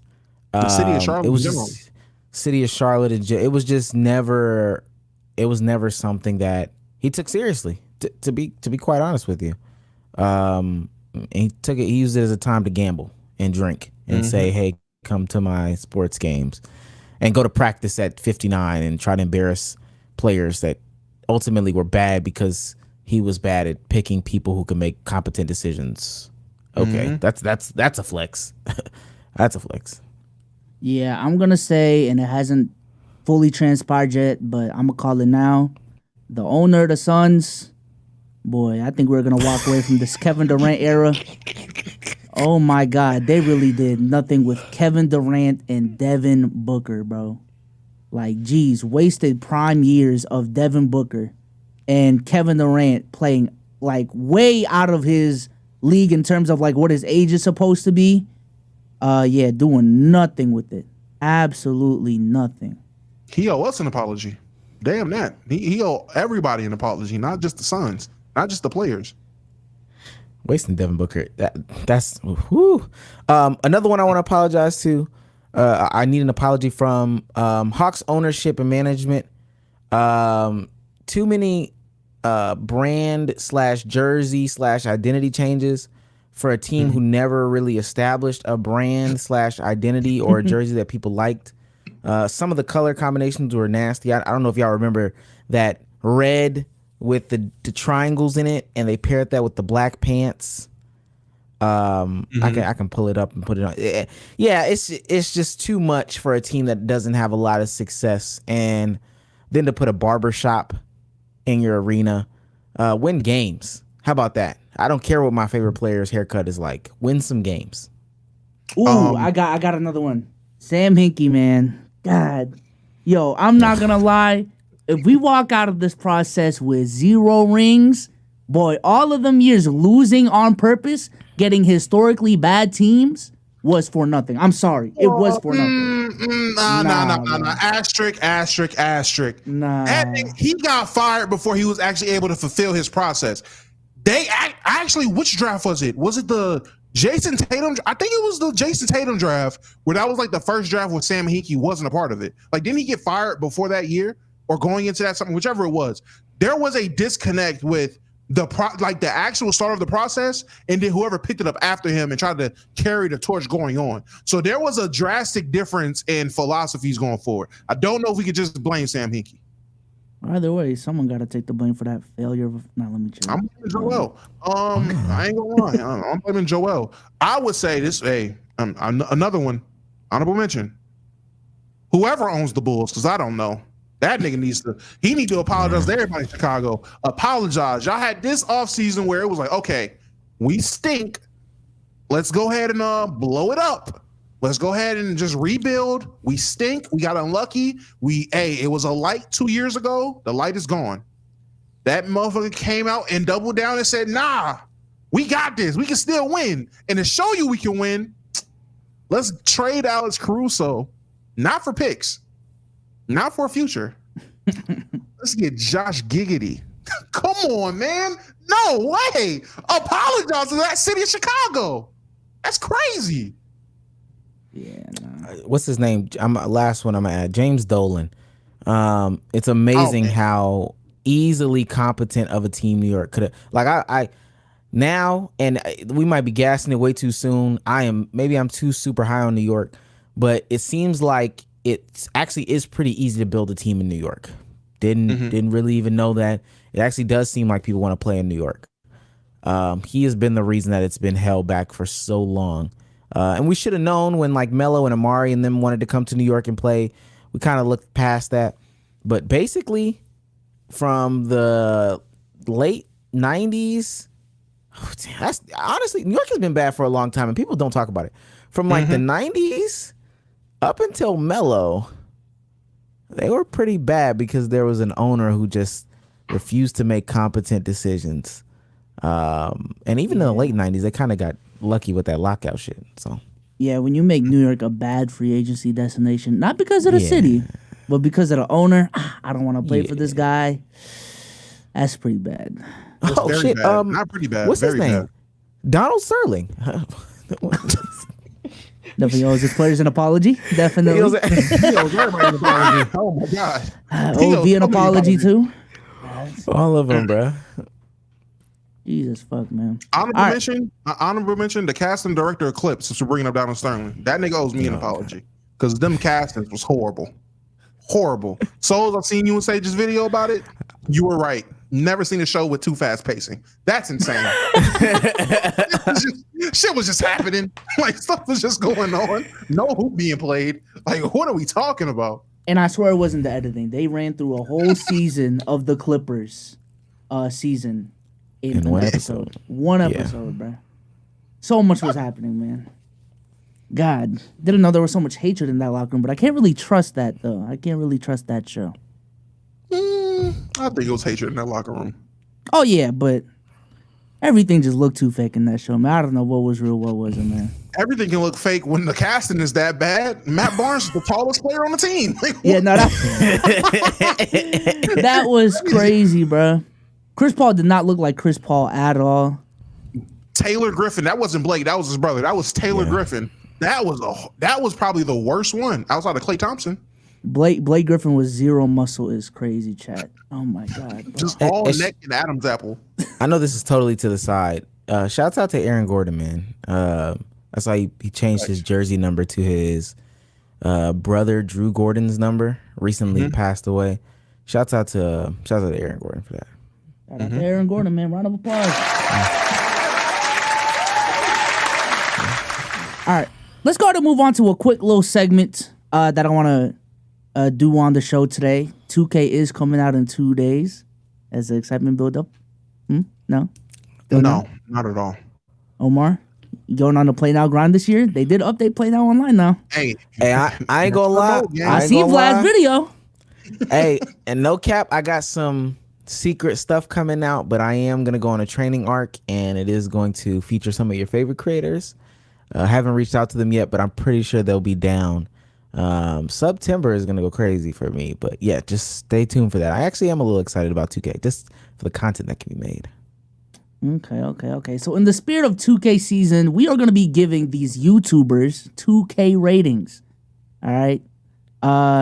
Just give a reasoning. Give an overall to the celebrity YouTuber I say and explain why.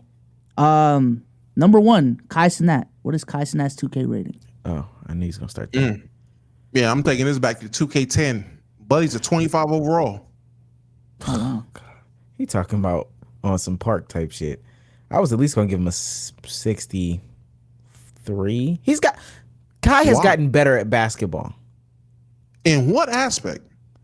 No, what is training and stuff like that? He's with the shooting coach. Let me say this: in the celebrity games, you know those dudes are tryhards, so they'll never pass him the ball.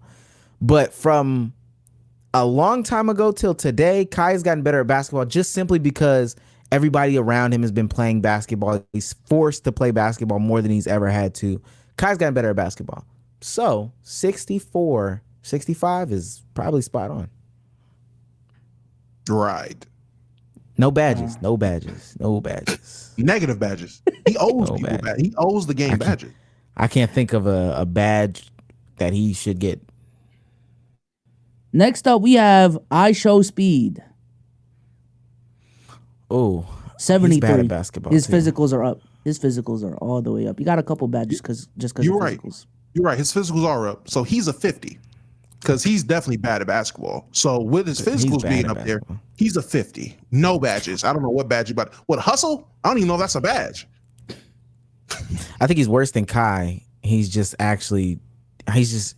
athletic enough where I think he would be kind of 1v1. But you're right. His physicals are crazy high. 65 as well. All right. Next up, Duke Dennis. 99. I thought he was about to say, where do I start? Like, oh my God. If we're talking about from a perspective thing, 99. The only badges he really doesn't have is Dimer. I'm not gonna say he has shooting badges like that. He's actually become a better shooter. I've been watching these YouTubers. Duke has become a better shooter.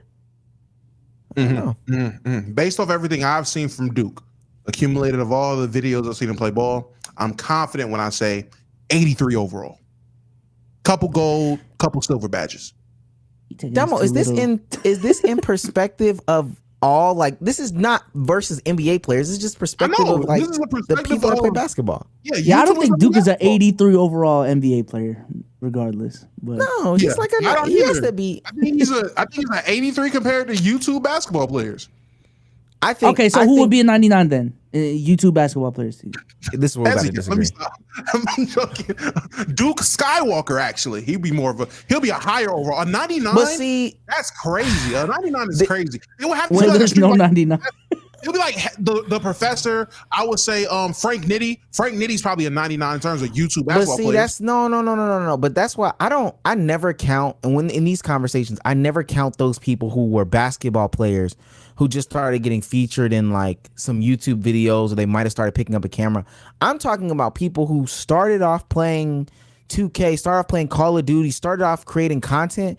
And so you're not considering Frigga, right? Like a guy like Devontae Frigga. You're not I considering. think we're talking about content creators.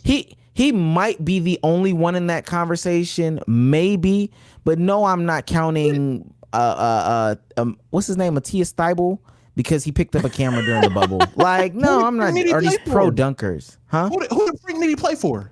Does Frank Nitty even make YouTube content, or is he just a J. Lou? Yes.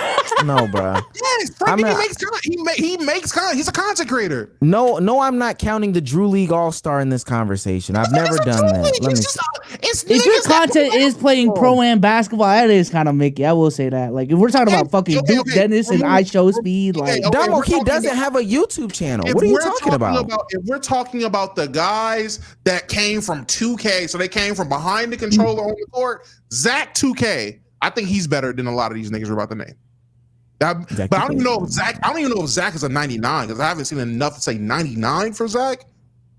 But Frank Nitty don't even got a basketball channel, gang. Like, come on. We can't find it. All right. Keep going. Next up, I'm Davis. A solid 80. Solid 80. Okay, higher than a while ago. I'm going 75. That's fair. That's fair too. All right. Next up, Prime So. Illuminati? Oh, okay. I'm giving So 85. I'm gonna put him in that Prime So. I'm gonna put him in that 90 category as well. But we just don't have Prime So. Yeah, 90, 91, somewhere in that category. Is Prime So better than Duke Dynasty, y'all? Yes. Oh wow. I never watched enough So. And last but certainly not least, or maybe he might be least, Flight Reacts. 30 overall. Yeah. I desperately need to see Flight play Kai and Speed. I promise you that is actually what the culture needs. I don't know why they're avoiding this. I have him down there until further notice, so in the 60s. Yeah, respectfully, 62. Did he play somebody who was really bad at basketball and lost? I'm trying to think. Didn't he lose like to Aiden or something? I feel like he lost like to Aiden or... Yeah, he did. I think he did lose to Aiden. He's a holic, I think. Well, I'm thinking somebody like super bad though. I think it might have been Aiden I'm thinking about. Like somebody where y'all got Black Boy Max? 53?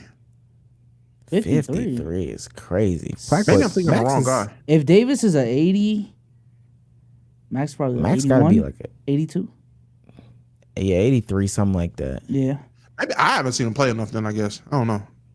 And then I got 50's Hassan. crazy, Yeah, 50 is crazy. 50 I know he was ass. I've only seen clips of him being ass. I've never seen a clip of him being good. So I'm saying Max, yes. Oh, I've yeah. only seen ass clips of Max. So I don't know. If he can hoop, he can hoop. I haven't seen it. Okay. Oh yeah, you haven't seen Max clips.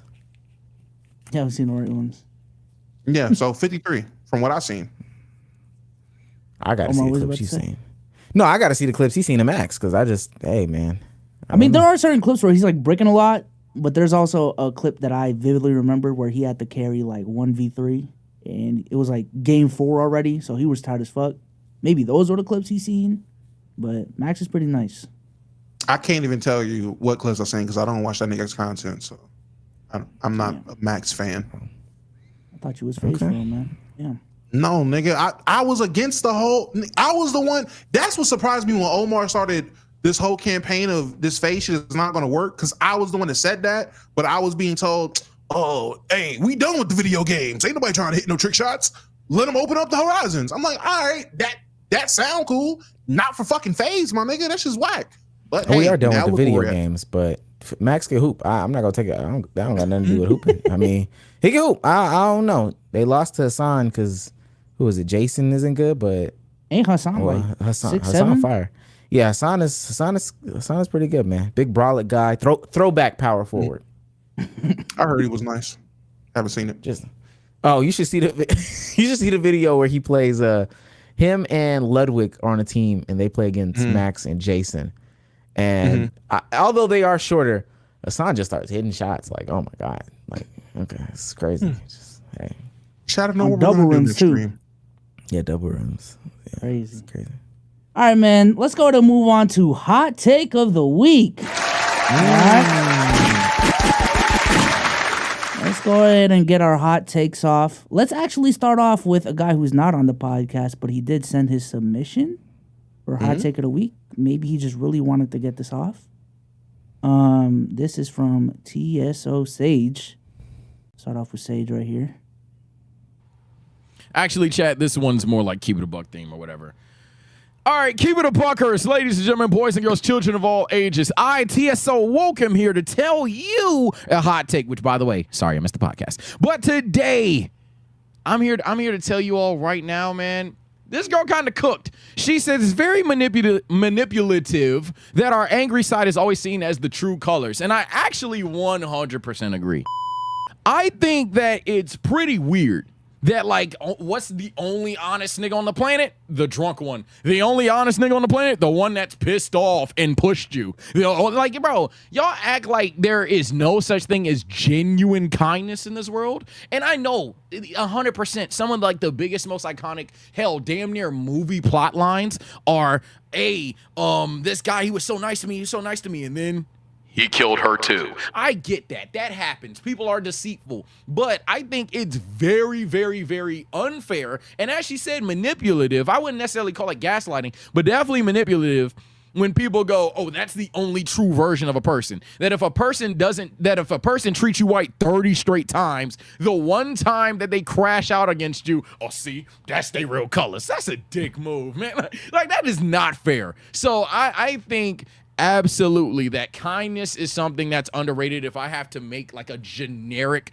title and thumbnail for it, I think kindness is something that's truly underrated in today's society, especially when we talk about relationships and courting. Things like that are overblown for simple things like finances, simple things like that one time they got angry with me. I don't know when it happened. It's unfortunate that it's going on. But then again, I also have the hot take that if you actually go outside, these talking points are way more watered down than they are on the internet. But sorry, Keep It Buggers, I missed your time. Hopefully someone said something stupid basketball-wise. Hopefully they're arguing if they're being too PC. Hey, man, sounds like they need the guy that isn't trying to be PC. I haven't said that in years. All right, y'all be easy. Damn. I disagree. I disagree hardly. Go ahead. Why? Yeah, no. It depends on what's being said when you're crashing out. Yes, I do agree. If someone starts crashing out against you, or if somebody you were cool with gets mad at you and blows up, yeah, that's not. I mean, I'm not gonna say that their true colors were to just be mad at you. It's depending on what they're saying. And I'm using an example. Recently, when Ox crashed out talking about Low and started getting all the you fat stinking, you smell like shit in Seattle, your Air Forces was touching the concrete, all that shit. It's like, all right, gang, y'all supposed to be cool. You never brought that up before. You never said anything like that before. But when you get mad is when you say this shit. That's how you really feel. That's your true colors. You even say, oh yeah, I've been holding on to this. I didn't want to say it, but yeah, nigga, that's how you really feel. If I get mad at Bsolz and I start crashing out and I start letting the Asian jokes fly, I would think Bsolz would be like, damn, nigga, so you really felt like getting that shit off this whole time. Like that would be your true colors. You show who you really are when you get drunk, when you get really pissed off and start letting shit fly. I don't think it's manipulative to say that's somebody's true colors. Niggas can be nice to you 30 times. The one time they crash out, if they start getting on how broke you are, if they start getting on, yeah, didn't your girl cheat on you, nigga? If they start getting on some personal stuff, especially that ain't got nothing to do with the conversation, guess what those are, gang? True colors. Yeah, you can be mad without saying some wild shit, but if Exactly. you do get mad and say some wild ass shit on some, oh okay, so you have been holding this in. Okay, this is how you really feel. Like, how is that not your true colors? Like that's how I'm interpreting it. Like, you can genuinely be mad and blow up at somebody and not throw jabs, personal shots, or stuff that you wouldn't say before. If I blow up on Omar Bsolz, I'm going to say the exact same shit I've been saying or I would usually say. I'm not going to bring up some new dirt or, yeah, I've been holding on to this for a minute. Let me finally let you have it. That's weird. Wholeheartedly, that's weird. Or, and maybe not weird per se. It is weird, but let me just say that it is who you are. It is something that you've been holding on to, and it's okay to admit that. You were just with this person because it served a purpose. I know people serve purposes for different reasons, so that's maybe why I'm like weird, even though it is weird. But yeah, no, I wholeheartedly agree with you. My girlfriend told me about that, and she was just like, I don't. These people on the timeline, you can get your joke off, or you can get your hate or disrespect towards somebody off without, the fat phobic jokes or the transphobic jokes or whatever type of jokes. If you do have to resort to those, that sounds like who you are. You can't then come back 2 weeks later and say, "Oh, I'm not homophobic." Yeah, you kind of are. You kind of are, gang. I will say though, just real quick, I will say on the flip side though, you got to be aware of who you associate yourself with. If you are going to associate yourself with somebody who does let that shit fly on the regular, like that's who they are, expect them to be that person. If you are friends with a person who constantly makes fat phobic jokes about everybody else and y'all ain't really got into it, when he gets into it with you and starts letting the fat phobic, and he starts letting the fat phobic jokes fly, don't be like, "Oh, gang, really? Whoa, I didn't know you was like that." Nigga, he just bullied 5 other fat niggas and you laughed. Don't say you didn't know he was like that. That's who he was. All these people, these YouTubers that get caught up diddling or dropping N-bombs, I hate when I see they friends that I can literally go back to videos from 10 years ago and y'all were in Call of Duty lobbies together. You knew this nigga said the N-word. You was with him on video. Why are we coming out now? I am deeply disappointed in the fact that Rager 597 had the audacity to say the N-word. That is so intolerable. I didn't know he was like that. Jason, you were playing Call of Duty Black Ops 2 with him 10 years ago. I have the video of when he called me a monkey doodah N-word, and you laughed, Jason. What are you talking about? All right, let's go ahead and get Domo's hot take of the week off. Here we go. Boom. Something super light today. Not gonna lie, on a timeline today, scroll past the tweet, seen this woman come off with this take. It's ironic. Typical Twitter conversations or whatever. Woman's basically saying, "You hoes are prostitutes. If you think that a man needs to provide or pay for your lifestyle to have sex with you, that makes you a prostitute. I don't know when that changed." And I was looking in the comments, as I always do, and I seen someone reply, "Well, if that's the case, aren't men that are posted that just want to provide for a woman and spend all their money on a woman, aren't they Johns?" Which is pole lingo for a trick. I seen too many people under that tweet talking about no, that's not that at all. That's not that at all. No, nigga, it is that. That's exactly, you are a trick. And it's fine. I know them nigga. I know they said it ain't tricking if you got it. It's not 2006 no more, nigga. It's tricking even if you have it. And that's fine. Admit you're a trick. It is fine to be a trick if you are openly saying, "I'm a trick." No one should be mad at you at that point. What's not fine is acting like you have this moral high ground and being Mr. "Nah, these hoes is crazy." But then on the side, every woman you talk to, you're trying to pay her bills and ask her to drop the Cash App link. When you slide in the DMs, the second thing you say after, "Hey, how you doing, beautiful," is, "What's your Cash App?" Nigga, you're a trickety trick. What are we talking about? Why are people denying this? It's so many men out there that think because I asked for her Cash App in the second message, I'm not a trick. I got money to spend $800 a month on her rent. I'm not tricking. As long as she touch it, nigga, that's tricking. That's an exchange. That's what tricking is. Like, I don't know where the disconnect is. That's my hot take. You niggas are tricks, and a lot of y'all are declining or denouncing being a trick because you don't like how it sounds, even though you are funding these women, and that is your ploy to get women. If your way to get a woman is, "I'm just gonna pay for your lifestyle, I'm just gonna pay you to get you," hey, tricky Trickerson, you're a trick. Yeah. Also, it's cool to spend money on women. Absolutely. Y'all don't have to try to hide it. Ain't nobody, listen, all the internet shameful things, again, like I said, it don't really exist in real life. You're not getting no brownie points. You're not getting any pats on the backs from the internet dudes. Spend that money, buy that gift, have that experience, and keep it pushing. It's not that deep. I'm not gonna lie. Yeah. The same dudes that are telling you you're sick. The same dudes that are patting you on your back talking about, yeah, king, don't pay that hoe, is sliding in her DMs requesting, "Hey, what's your Cash App?" I know what's your Cash App, man? Miss Ebony Bunny 69. What's your Cash App? They're going right under you and asking for the Cash App, gang. Like, don't worry about it, bro. If you want to cash out, bro. You got it. Just be honest. Don't lie about it. You know that firsthand. Omar, hot take of the week. Probably less of a hot take, but more of a weekly reminder. The only thing that entertainers are good for is entertaining. The only thing that celebrities are good for is celebritying. The only thing that athletes are good for is athleting. Do not look to them to be any sorts of role models. Do not look to them to idolize them. Do not look to them to be of the similar values of you. A lot of people on the TL right now are cooking up Tyrese and cooking up Ice Cube for their political stances. And I'm not going to lie, don't want to jinx it, but I feel like it's been pretty quiet as far as politics goes. I thought it was going to be much more hectic coming around this home stretch, but nonetheless, I see a lot of people cooking them up for their political takes and views about, the Democrats and all these other things like that. They get paid just like other people get paid for making stances and opinions. The only difference is you black people take it too much to heart. Ignore them.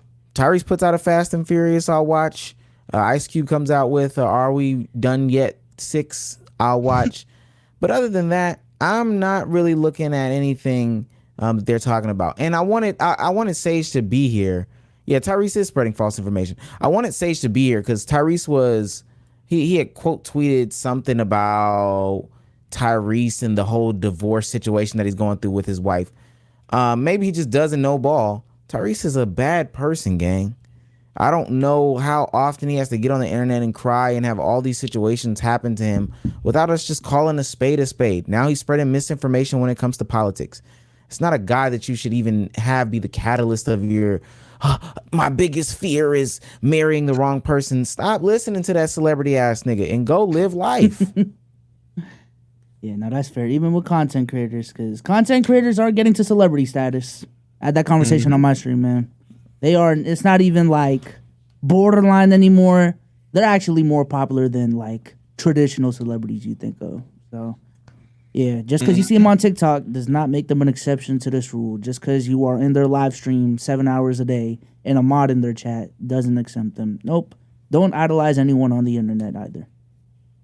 I think it's very fair to just ignore people when they're saying shit. I learned that a long time ago. I think I learned that the first time I seen Cardi B making political statements and appearing on CNN and giving her political belief. My first thought, why would I care about Cardi B's political belief? I go on the timeline, so many niggas fake care about Cardi B's political belief. It's like, bro, who cares? Bro, it's Cardi B. Is she gonna shake ass and drop a song? Like what are we talking about here? Like, who cares? And what's crazy is she even said some stuff that I ultimately agree with. But that doesn't mean that she's gonna be the one to shape my political beliefs and my stances. Like, that's why I feel like it's stupid. Cardi B could say the sky is blue. That's all fine and dandy. But I also know that she has some sort of back end relationship with the people that make the sky blue. So I need to figure out if the sky is blue for myself and formulate that opinion. It's good to hear that Cardi B is validating it, but she's not gonna be the one that's making me say the sky is blue. Like, I don't even think there should be a singular person. Like, people should take in whatchamacallit, like talking points from a bunch of different people and then come to their own conclusion. So. Which they won't. But the same way we can have people that hear some stuff and they agree with it. Why do you care if Lil Pump is at a Trump rally? You don't care about Trump or Lil Pump. Why do you care? The amount of people I've seen, man, now Trump Lil Pump really matters type shit. Yeah, now Lil Pump. You ain't thought of Lil Pump since 2018, and you see him at a Trump rally talking about, let's get it, Trump 2024. Bro, is this how low little Trump and Lil Pump will stoop? Really? Little Trump is crazy, bro. Who cares, bro? We done with the 90s. Come on, bro. We done with the 90s. Yeah, we are done with Lil Pump. I can't. I've been randomly saying that a lot this weekend, bro. Out of context, too. I'm playing Wukong. We done with the 90s. Crazy. My girlfriend will text me, I'm going to the store. You want pretzels? Man, that's my old snack. We done with the 90s. We're not eating pretzels no more. That's so 90s, man. fuck is she talking about? That is real 90s of you. Pretzels? Pretzels? Pretzels? Now, mind you, the next week, the next week she gonna go to the store and she not gonna have pretzels. I'll be like, what's going on with the snacks? You ain't think about me? Like, what are we? What happened to the good old days? I thought you were going on. I'm in my nostalgia era. I thought he was playing. Like, I thought he was locked in for real. You ain't get pretzels? I thought he was perfectly imperfect, man. What happened? And that's the problem. I be telling her that's why you don't got a ring. Don't repeat that though. But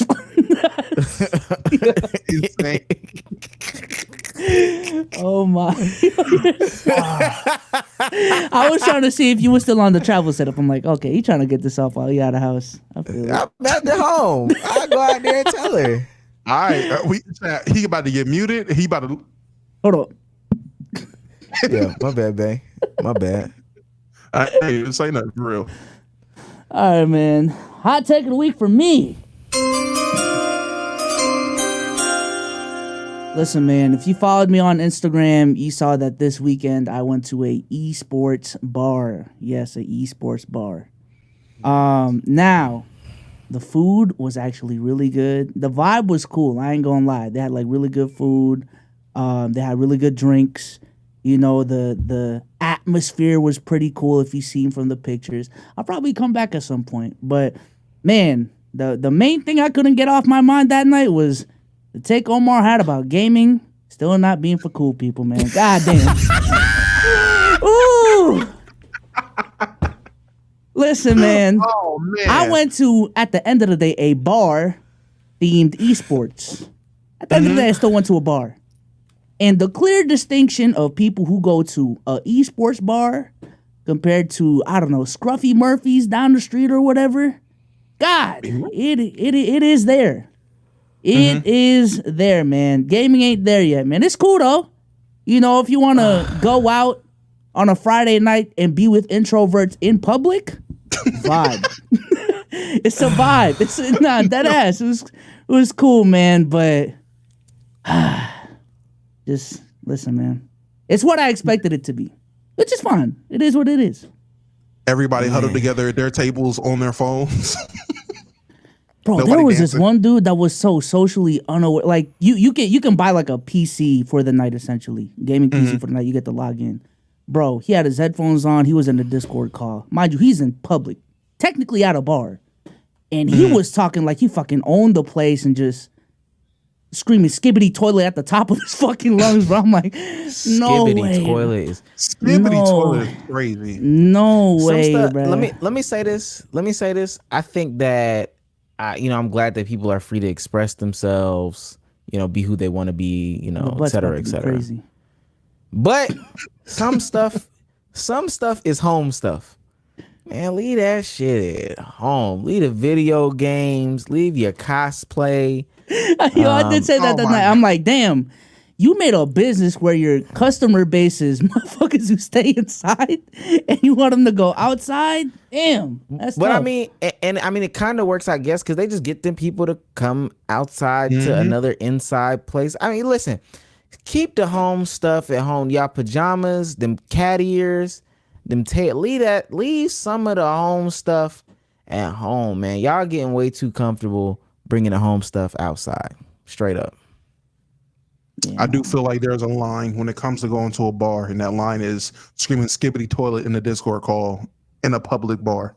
I think that's the line. I think there should be restrictions on what niggas is allowed to do on these gaming PCs. A Discord that should not be allowed. Yeah, I would just say if y'all plan to go, just lower your expectations. It's not what you think of when you think, all right, let's go to the bar. All right, motherfuckers are not standing up. Most of the people there are sitting down. No one's really dancing for real. It's not a club atmosphere. I've been to one before, and I'll say this because it was for my cousin's birthday. We went early in the morning, so it's a little bit different. I think in regards to, we could have literally did it at their house. It was kind of like when I went to, like when my cousin was 13. I have an older cousin. He turned 13. I specifically remember him having a Halo LAN party. Now, again, another crazy musty environment. People brought their own original Xboxes, their own TVs or monitors, and they had a Halo LAN party that night. It was crazy. It was so many TVs, so many Xboxes going at one time. That was a very much throwback to that. And y'all know I grew up off of like Nintendo games, which are very communal. So it brought back that vibe. But again, some of y'all need to stay at home, because once it got to the point where people got the liquor in their systems, and it was like that one dude on the 2K shit where he started like yelling and screaming because he was beating them. At some point, I'm like, sit your lame ass down, bro. I just... Nah, it was cool for what it was, but again, if you trying to touch some grass on a Friday night, if you trying to be outside, boy, that's crazy. You will be extremely disappointed if you go. So I literally just looked up esports bars in my area. It's only one. And they are not reopening until this summer because they are moving from one city to another. I can only imagine what happened because I see what city they in. My first thought, y'all niggas open that shit there? Wow. What the fuck? I'm gonna show y'all what it looks like. So this is like one of the bars that they got. Some really good drinks. Mind you, these the edited photos though. Nah, this is actually what it looks like in real life. I ain't gonna lie. Okay. This must be a newer place then. Yeah, no, they got some like switches over there. You know what I'm saying? They got like a lounge area over there. This is like the big, like you got all the PCs over there, the bars over there, switches are in the back. Got some more PCs. The alcoholic this is not bar like a bar. This is not. Yeah, no. This doesn't look. I mean, yeah, that's where you game, but then you go to, you know, the where bar beers side. are. Yeah, the bar side, and that's where you get the bar experience. But nah, the atmosphere was cool though. It was cool.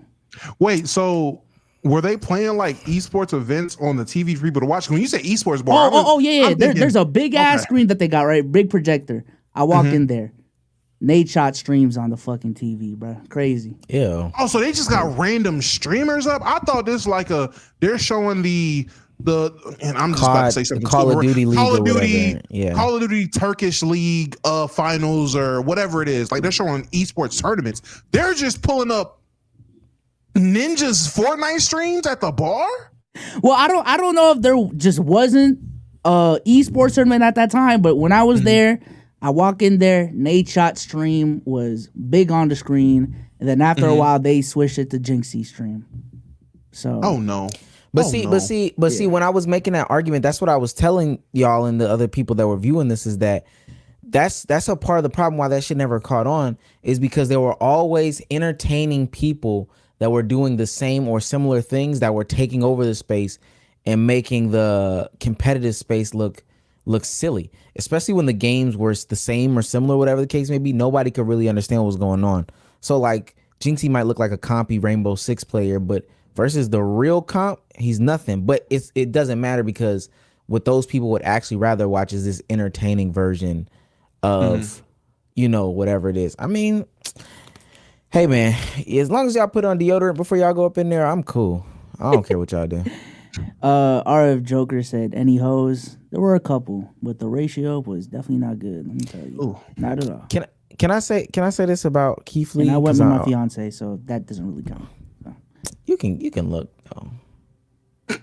No. All right, never mind. Let's talk about the ratio. But I see what you're saying. Yeah. If you want to get that off, if that's how you really feel. No. I'm saying you can look just for the fact of like reporting back, because that's what we're gonna talk about in the car ride back home. One of my talking points is I ain't gonna lie, and not that I was expecting any. There were no women in the esports bar. Shocker, but.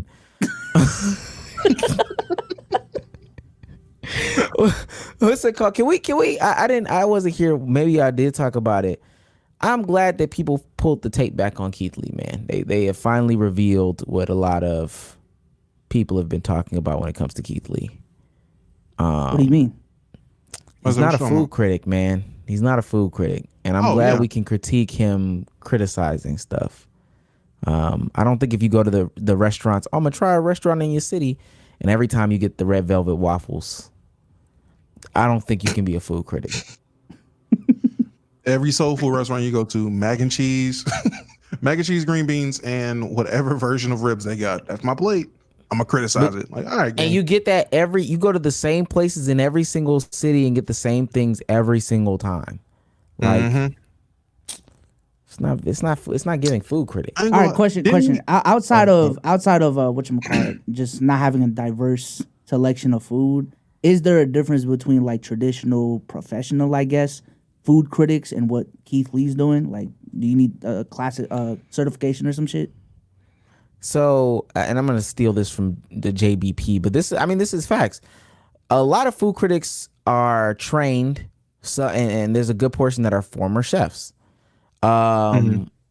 So I think that those two things, they can dissect what a meal needs or doesn't need. And granted, I don't think that he sought this out to be his profession. It's just something that he did well enough to become his profession. But ultimately, the idea of ranking these places based off of their single solitary meal and having such a strict palate like Kieth Lee does, I think just does it a disservice. If I'm not a steak guy, but I keep going to these steakhouses in these cities and judging them based off of their chicken or their fish, I think that that's a disservice. Mm-hmm. Yeah.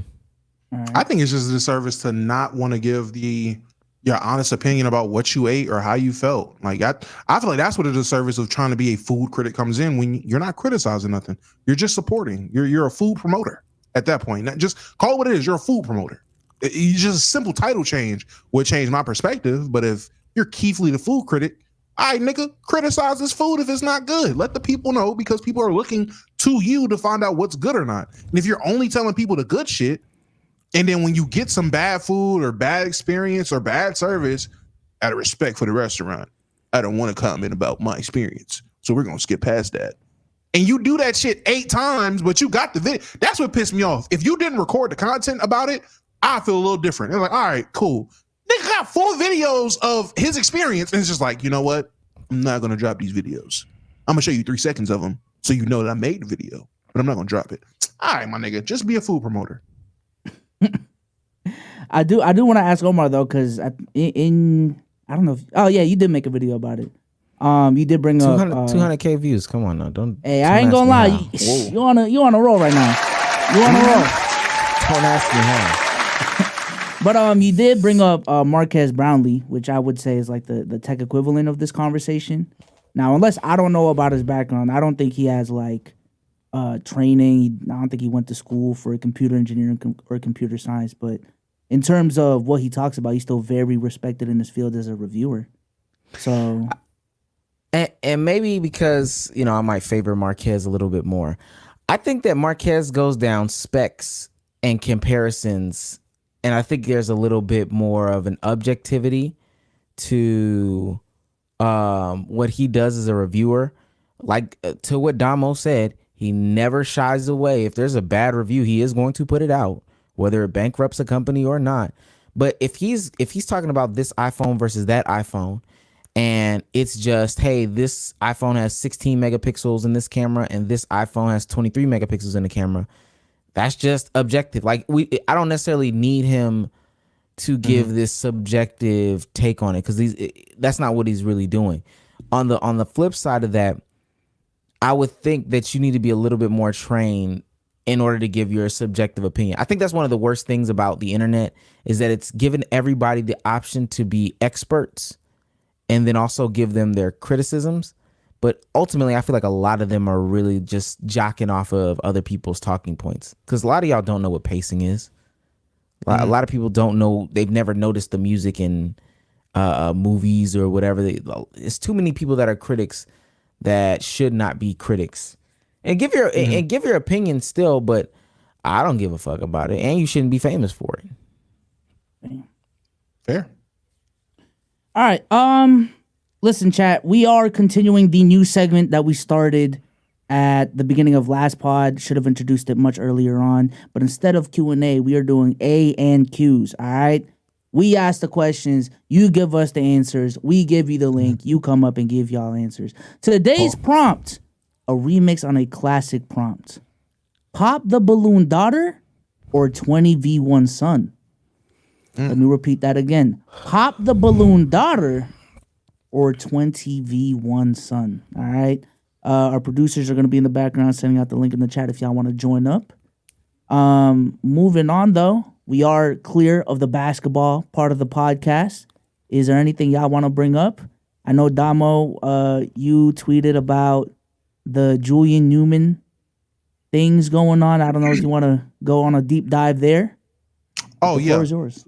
Got you. Super simple, honestly. One, friend of the show, Alvini Linguini Splagini, our guy Alvini, super right.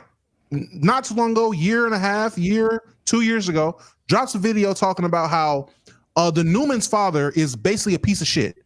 And he called it then that because of the attention that he put on his daughter specifically in this case, she's probably going to take a career path that a lot of us would not want our daughters taking.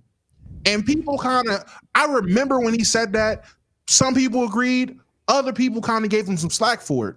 Well, this past weekend, leaks have arrived. I want to say last week at some point, it was announced, or not so long ago, it was announced that Julian Newman's little sister, what's her name? Julia? Jaden. I don't know. Jaden. Julia, the Newman sister, is going to be releasing spicy content. And to no one's surprise, Freaky Frogs on the internet definitely paid for it and released it to the world like they do with everybody who does content.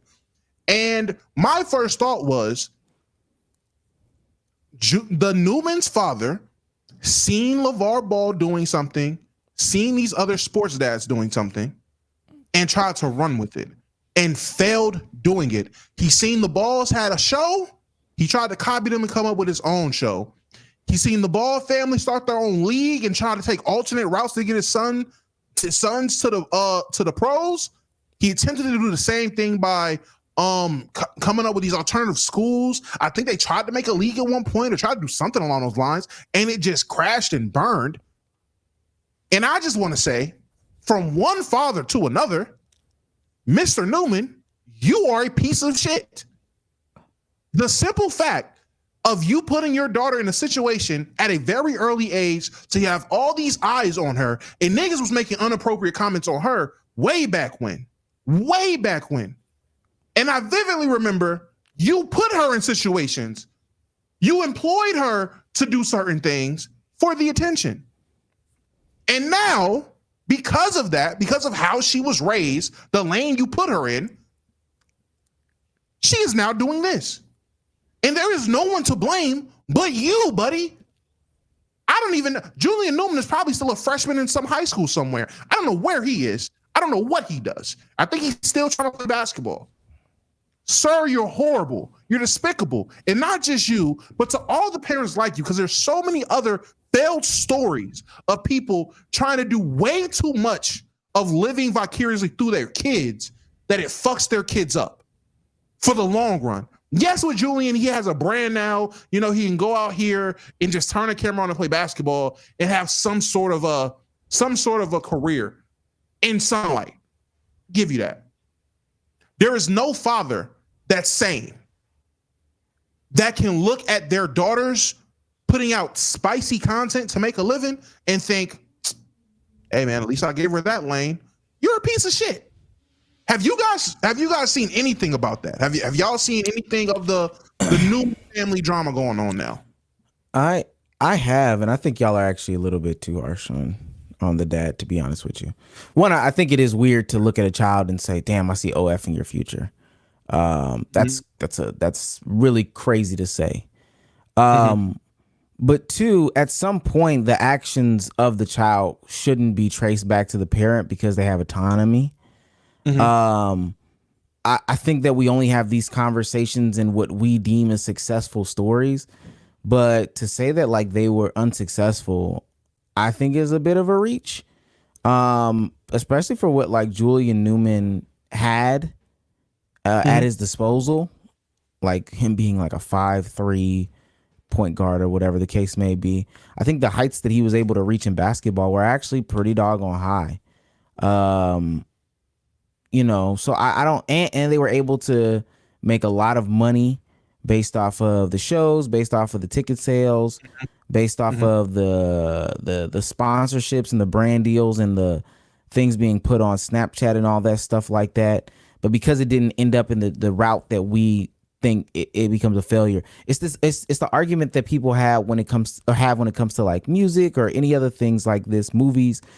I mean, just because my stuff doesn't end up being played on the main stage or on the big screen doesn't mean that I've failed in music. If you can make a career in music, but you never become a Drake or a Little Baby or even like a Trinidad James, but you're able to, again, sustain yourself by making music, that doesn't make you a failure. So Julian Newman has been able to do, and Jaden have been able to do a lot of things that a lot of kids their age weren't doing. Now, I guess that would be more the conversation.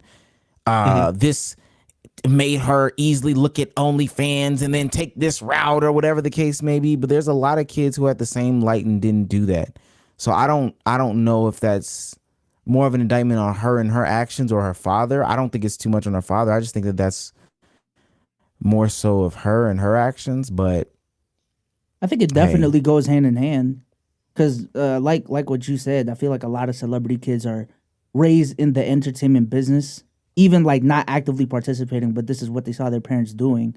This is what their friends were doing or their friends' parents were doing. So when they grow up and they're trying to find their own lane, they never think of the 9 to 5. They never think of the regular job. It's always, how can I make it in the entertainment business? Knowing who my dad is, knowing what, my parents are capable of, I can definitely do what they do. And then you get stuck in this rabbit hole of being essentially like the broke artist when you try so hard and you never had that backup plan. Well, technically your backup plan may be, being from a rich family so that even if you fail, someone will catch you. But, I'm just thinking about this situation specifically.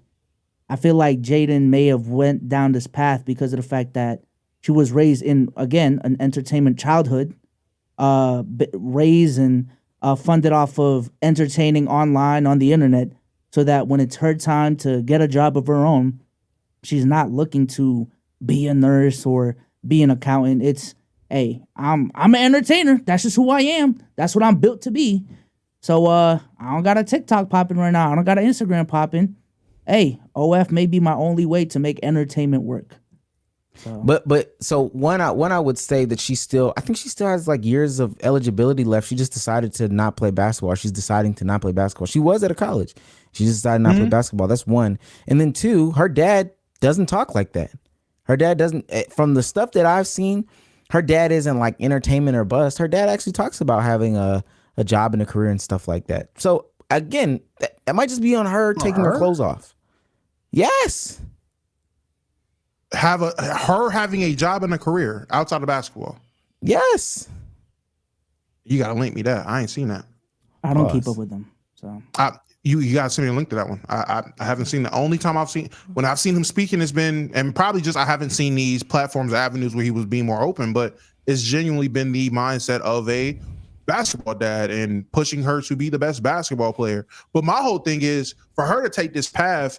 I mean, again, I'm coming as a person, pause, I vividly remember people objectifying her at a younger age. And it was weird then. And throughout this time, people have been objectifying her. And we know how the internet works. If we see this, I can only imagine the shit she's seen with with her growing up and being raised. So now that her first thought when I'm gonna quit basketball is, well, shit, niggas have been looking at me since I was 12 openly. Millions of people have been messaging me since I was 12, 13, 14.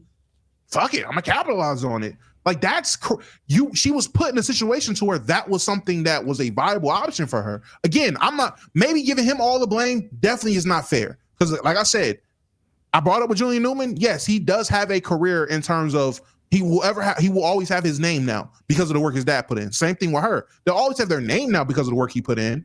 But at what cost? Because I feel like for her, that's drastic. You can say at the very most 50-50. For me, 50% on him for putting her in that lane and putting that attention on her at that age, and then 50% on her because you're right. At a certain age, you get autonomy, you get a consciousness, you make your own decisions as a person. I would hope no one is forcing her to take these pictures and do this content. That's her conscious decision to do that because she wants $1. So that's on her too. But then I would say it sounds like you're acknowledging that there may be a double standard between boys and girls in this situation, which could be fine. But then you would probably be knocking every social media parent ever, but I don't think that you feel that same way about LeVar Ball. In some ways, yeah. Depending on the conversation, not as drastic, but again, none of these guys are out here putting a dick on the internet for money. So I feel like that's the difference. If Julian Newman was out there thug shaking on OnlyFans, I would have the same exact reaction I got with the sister doing the content as well. It'd be the same. Like, I don't think it's a double standard there. I just think it's a difference in terms of what they're doing now. It's more, I guess, more respectable for Julian because he's still hooping. He's still trying to hoop. He's still doing the hoop content shit. Like, he's a basketball content creator or pops up in whatever crew league, whatever it is. Like, he's still playing basketball for the entertainment. She pivoted a whole different way, and that's different. But I would say the same thing for how LeVar impacted LaMelo, putting LaMelo in this light, and now he has this carefree attitude that he has in the NBA where he feels he's above it all because at a very young age, you put a very bright light on this nigga, and it probably warped his mind and his perception of himself. And now he feels he moves the way he moves now. Yeah, I guess I get. Ultimately, I'm not. At some point, I can't, especially because I was young at a point in time, and I can't look at the decisions that I made and be like, oh yeah, 50% of this was me, but 50% of this was my mom. She was fucking up too. Like, that sounds silly, and I would hate it if somebody said, if somebody was saying those things about me, specifically my mom. Like, the decisions that I made, or even continue to make, especially as a grown man, I get it. Your parents instill things in you, but please, my fuck ups don't have anything to do with my parents, my siblings around me. I knew what I was doing. I knew it was wrong at the time, most likely, and I know now at an older age that it was wrong, and that's not something that my parents probably taught me. So that's another reason why I'm like, I guess we're just looking at it from this perspective. But literally, there could be a conversation where her dad is like, "Yo, don't do OF, Jaden. Don't, whatever you do not go down this path." And now we're sitting here saying on the internet, man, her daddy basically, her daddy basically put the camera in her lap and made her spread her legs on the bed. Okay. Now I feel like you're being obtuse because, again, looking at your past or something you did something you feel you did dumb as a kid back then, the difference would be what impact did your mom have on you having that decision or career path? I'm strictly faulting the dad because it is a very direct correlation between the attention that she's been getting and how she's deciding to make money off that attention. Same thing with LeVar Ball. If your mom just sent you to school and then asked you, what extracurriculars do you want to be in, and allowed you to do it, you make a dumb decision, I'm not going to say that's your mom's fault. But if your mom literally was like, all right, fuck all the bullshit. I don't care that you like band. You know what you're about to get into? You're about to get into whatever she wants you to get into. And she is making it her job to make sure that you have a job in this field. And she's putting this light pressure, whatever it is, on you to do this thing. And now you're making bad decisions based off you being in this field. If your mom wanted you to be a singer, rapper, entertainer, whatever, so she did all she could to put you in those circles, in those spaces, in that field, at these auditions, this, that, and the third. By the time you're 21, 22, if you have a Miley Cyrus episode, I'm sorry. I'm going to say, I ain't going to lie. You did make a bad decision, but nigga, your mom was putting you in these circles when you were 8 years old. And then the stories come out, and then you have a Nickelodeon documentary saying, yeah, when I was 12, P. Diddy did give me some champagne, and he showed me about this, that, and the third. Nigga, your parents, there is a responsibility on your parents. So I would ask you in this specific regard, what do you think the dad did directly when she was younger that made her, I guess, have this bad perception as to the attention that she was getting? Because I guess the only way that I would say that it would make sense is if he was putting her in these semi-sexual situations that I don't. What makes you say that about the situations that were going on when she was putting the camera on 24/7 to create this lifestyle? Again, this LeVar Ball-esque feel of, okay, outside of just wanting to be basketball players, we're going to make this brand a TV show, and we're going to have the camera on you 24/7 to where now, no matter what you're doing, what you're wearing in your regular life, people are going to sexually objectify you at a very young age. So these nasty ass niggas sitting there watching the show and seeing her just in a tank top or just in short shorts as a kid, getting her going through puberty, whatever it is, because they have so much access to her and can see her. niggas are definitely DMing her. Niggas are definitely saying these offhanded comments to her in whatever online situation, whatever it is. She's hearing this. Like, there's no way she's not here. She's hearing this type of shit. And it's because of the access that people have to seeing her on a more than basketball player basis. It's not just like, okay, he's running the Julian Newman, the Newman family Ball is Life channel to where he's putting together these compilations of them playing basketball. No, he's doing we have a whole show where we're being seen at home, on the road, in whichever other situation. Stuff like that. That's a fault. So a similar conversation is double standard. I just want to bring up, there's a similar conversation having with the Costco guys. If y'all know who the Costco guys is. So the dad has a daughter, and there is this conversation of like, oh, she like he's sexualizing her. Long story short, that's a situation where they're literally just doing skits, like Costco skits for fun. But the daughter's included in the content. And I will say, like, they are on the path similar to the Newmans, where they're creating a lifestyle built off of them being in front of a camera a lot. Like, I don't know about 24/7, but a lot. So let's say in 5-6 years, that same daughter starts an OF. Would you then contribute that, her starting an OF, to the Costco guy dad, or would that be a little bit different? I will have to see what people are. One, I will have to, again, with the Newman sister, I would have to hear people objectifying her at a young age or whatever the case is. But then I would even say, I would have to look at what she's wearing in a lot of these skits or whatever it is and be like, all right, as a dad, knowing how the internet is, are you not going to at least protect her a little bit more? For me, I'm going to just say this. For me, I've always had an issue with people using their kids as a form of entertainment. So me and my girl have had this conversation for the longest. I hate family channels. In terms of YouTube content, I hate family channels. I hate mommy bloggers. I hate the watch me raise my kid as type of shit. I hate putting kids in that boy or girl wholeheartedly. So for me, all this shit falls under a similar umbrella. Anybody using it's one thing if your kid is playing a sport and you're strictly sticking on that sport. If your kid is doing music and you're taking it upon yourself to help them with their music. But then I would say, what environments are you putting them in when it comes to sports and music? Because if you're telling me, you want your kid to be great at sports, cool. What trainers are you putting them with, and what extents are you going? Are you sending your kids away with these trainers for weekends and you're not there? Nigga, that's crazy. Are you sending your kids to these music, whatever it is kids have for being young, aspiring musicians, and you're not there? Or you put them around these other grown people who have this form of power or this mental edge over these kids look up to and be willing to do whatever for, because this is what they see as the way. I would ask the same questions. That's why when Omar is saying, oh, it's a double standard, I disagree. I don't think I'm using it as a double standard, because boy or girl or transitioning fish, whatever you want to say, I honestly feel it is weird to use your kids as any way of getting money in your pocket when it comes to doing any type of content online. Well, let me be clear. When I said the double standard, it was more, the double standard was more so about the way that they dressed, because there's times when all of them, Julian has been in bathing suits, LaMelo, LiAngelo, Lonzo, they've all been in bathing suits on there.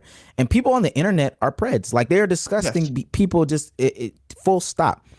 You could be young, you could be old, people are disgusting people. So inherently they're gonna sexualize you just because you're on the internet. Now, if we back it all the way up to kids shouldn't be on the internet, I wholeheartedly agree. But in these conversations where I have trouble is when people are okay with Raven Simone when she was young, okay with Sky Jackson when she was young, okay with what LeVar Ball was doing, but because they don't like Julian Newman and him being this 5'7" ball hog or whatever the case may be, now the whole thing is fucked up. No, at the end of again, what he has accomplished in content creation is bigger than what a lot of people have accomplished in content creation. And I don't think that should be this whole, this is this failure. She is above 18. These are her decisions. When LiAngelo robbed the store in China, he was above 18. Those were his decisions. When what's his name? Smaller one. What's LaMelo? LaMelo. When LaMelo got tattoos, and we got to see the LeVar Ball say, hey, I don't know where we getting these tattoos. I don't know what's going on here. Those are his decisions. At some point I've seen grown ass people do this. It is not your parents. You are cognizant of your decisions. I do not think that Jaden would be so upfront to her father saying, this is what I got going on. No, because that is not something that he condones. This is just something that she's deciding to do because she's an adult, which is okay. I just don't like looking backwards at these people saying, oh, we can trace these steps back. That's too much when these adults are right here. Domo, this is the example of the Costco guys, by the way. Now, mind you, for everyone on YouTube, these comments on the right are disgusting because I'm pretty sure she's underage. I don't know. But that's what That's what we do. Okay, pause this, because they might got some trademark. But literally, she's wearing what I would expect a preteen girl to wear or teenage girl to wear in her shit. And she falls in. I guess she would fall in the same category because people are talking about he's got her bouncing up and down, et cetera, et cetera. But again, they don't have the same sort of feeling or energy towards the boys that are doing the same thing. That's where the double standard to me comes in. At the end of the day, all of it is. Hey, we can agree. All of it is nasty. All of it is nasty. We can move on. All of it is nasty. I'm about to say, and that's why I feel like the disconnect probably was. Then I am a person that feel all this shit's nasty.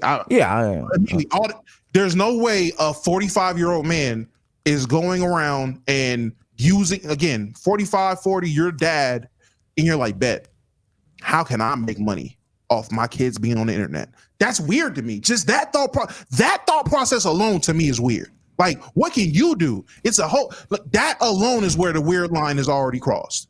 It just takes further steps going on from there.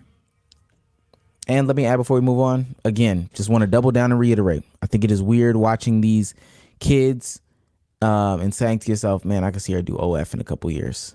That's so fucking, bro, niggas is weird. And I seen somebody before we go on, I seen somebody in the comments, hey man, boys don't be getting objectified. Let's see our joggers on. That's a lie. Young boys definitely get objectified. A whole lot. I'm not even gonna make a comparison compared to girls. Just in general, young people are objectified. My nigga, like, what are we talking about? They are. Yeah, no, that's nasty. All right, well, let's go ahead and move on. Once again, the link is out there. The link is pinned. The question of the day for the chat is, once again, pop the balloon daughter or 20v1 son? Pop the balloon daughter or 20v1 son? This next topic I do want to bring up because I ain't gonna lie, live streamers got the industry shaking up, okay? This is from IndieWire. Harmony Korine, not really familiar with his work, but says, film is losing fresh talent to live streaming. iShow speed is a new Tarkovsky. All right. Let's go ahead and see if there's a little bit more in this article right here. Jesus Christ. But long story short, there is this theory that Hollywood is being affected by live streamers because of the fact that kids nowadays, younger talent nowadays, want to be content creators on the internet more than trying to be in the traditional Hollywood space, which I do think is an interesting theory. Do y'all agree with that, or is that a bunch of malarkey? I think a lot of these industries are suffering because the curtain is being pulled back on them. And one of the ones that is being pulled back recently has been acting, just the Hollywood industry as a whole. And to be honest with you, it's all about money, because I'm not gonna lie, the perversion doesn't matter. You know, really the perversion is the thing that it does not matter what you do with other kids. People will always convince themselves that it won't be them. But when people started revealing that, hey, I don't make a lot of money doing this, I don't see a lot of residual income for my things, I have to be in these type of working conditions, et cetera, people are backing off, as opposed to some of these guys who are sitting back behind cameras and are making a good amount of money, making just short YouTube videos or live streaming, crazy profit margins, low overhead. Trust me, Let's Keep It a Buck is doing a lot more investing into their day-to-day content than a lot of other people. A lot of other platforms would still be on snowballs and Logitech webcams. So the overhead, even when we do it, it's a one-time purchase every year, 2 years, 3 years, or whatever the case may be. And then we just keep it pushing. But for a lot of these Hollywood, even getting some of these permits, and trust me, I've been into these prop warehouses in Atlanta. I've been to these camera rental places. I've been to getting permits, location rentals. My setup is what it would cost to get a permit for a 30-second scene for a specific movie. So when we talk about those profit margins, it just seems so much more advantageous to be streamers. Now, one day the streaming curtain will be pulled back, but Hollywood's got to catch up. That's the main thing. These other industries are about to be forced to catch up. I would just say, yeah, I would. I'm not gonna say I would agree with the man saying that they're losing out talent. I will understand why. Fucking that bitch. My fault. The barrier for entry, in my opinion, is just night and day, and why a lot of people would probably choose streaming or content creation versus being an actor. Niggas don't gotta go to streamer school. They don't have to. They could, but they don't gotta go to streaming school. I don't gotta go to content creator school to figure out how to be a content creator. I don't have to jump through all these ropes and hoops and nooks and crannies just to get a commercial. Just one commercial. I don't gotta go to content creator auditions to start creating content. So the barrier for entries for this shit is just a lot different. And the perception. I would say we grew up in an era where, hey, everyone was watching YouTube and we all like YouTube. It go to a point where we were watching live streamers, and maybe when we were younger, it was less profitable. And as we got older, it became more and more profitable. But now we have a generation, an era of people who grew up with something outside of Hollywood. So many people put down the TV remotes. So many people got away from caring solely what's happening on Hollywood. And this is this whole new thing that a whole generation, a whole era, whatever you want to call it, is attached to and feel is the way to succeed and thrive. I remember back 10 years ago, 15 years ago, but I can remember my mom telling me, put that controller down. You're not going to make no money playing video games. I can remember my dad telling me, yeah, them vines and shit cool. They ain't making no money though. Like that's not the way you make money doing this shit. Like I remember that. And now we look all these years later, that's the way to go for a lot of people. It's not doing it the traditional way of entertainment. Yeah, because I feel like when we grew up, when someone asked you what you wanted to be, and let's say a kid wanted to be an entertainer, that ultimately meant either being a musician, an actor/actress, and maybe a radio host.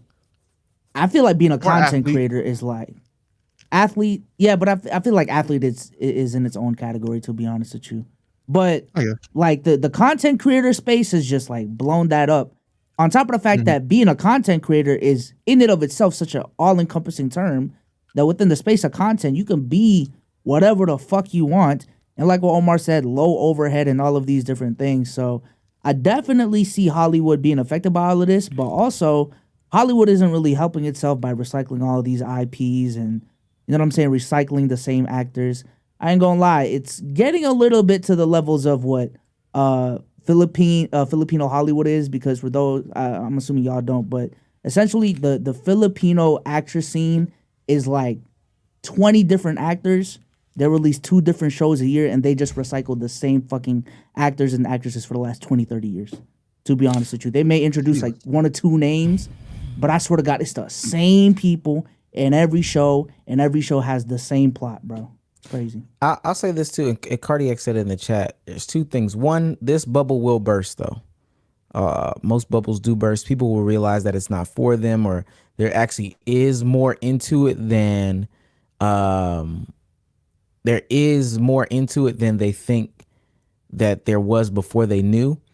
But 2, I think that the problem is that they don't think there's more into it that they don't think that there is. And I might have said that terribly, but hear me out. Like Cardiac was saying, people don't value what they see on the screen and what goes into it. And every single day, every single year, and it's because I'm on these sides of the internet, there's videos or podcasts, whatever that comes out, talking about how easy it is to make your own movie, your own video, your own whatever the case may be. Some of these creators are doing it. Big Ja, Hot Damn Hour, all the skit comics that took it from 3-minute videos to 30-minute videos. All those people, they have made it easier. You see all the ads that are like, yo, this Netflix movie was shot on a FX3 or a FX30 or whatever the case may be. Well, now I have access to those, and I feel like I can do it myself. And it's good that all these things are possible, but people don't realize how far they fall short of what's being put on stage and the actual value of what's being put on stage. And it ultimately hurts like people pursuing those things, because there is probably somebody who is a great cinematographer or videographer or a great director or a great writer that thinks to themselves, oh, I'm going to just go this route and put it up on YouTube. When really, you probably could have been the next great director or whoever, but you decided to take it this route. No shame to you, but you were probably better in a corporate environment. You were probably better in a traditional environment. True. With that being said, do y'all have any other topics to bring up before we bring up people? Nah. No? Okay. All right. Once again, the link is in the chat. The Q&A prompt is pop the balloon daughter or 20v1 son. All right. Turn y'all webcams on. We will bring up people only with webcams on. Let's go ahead and start off with Chris. Big Chris. Christian. Oh, what's good? You muted, so. You're muted. We do see the bottle of alcohol, though. All right, you got 3, 2, 1. All right, fix your shit. Content creators. That's what I'm talking about. Crazy. Hollywood back Crazy. Let's bring up Hoodie Laser. What's good, man? Hey, man, I'm just like eating steak dinner right now. Almost like done. I have like one piece. Is the microphone that you're using the headphone microphone? Yeah. Oh, should I change it to like the? No. It's No, it's good. It's good. I bet. All right, So, I only seen like a couple clips of like Pop the Balloon, so like I don't think I can pick that, even then it'd probably be like a cop out. But I was thinking like maybe like 20v1 like got like son, because it might just be a sexist thing, like the more I think about it. Whoa. Like, I feel like girls get more flack than they do like guys. I might be tripping, but like you see you see what they say. Like, you feel like girls get more and... slack? You feel like girls get more slack than guys, so you pick the guy? I think so. Like, he's an example, like maybe like Trump or like fucking Logan Paul, because like people, they would still like fuck with them heavy more than they do like a woman or like. He didn't even say a name. He just said a woman. Trump and Logan Paul. Yeah, people fuck with them more than a woman. That's crazy. First two names too, man. Trump, Logan Paul. Logan Paul. Didn't even name a woman. Well, I wanted to say Drake, but like I don't know. You're part of the problem this year. Shit, maybe I am.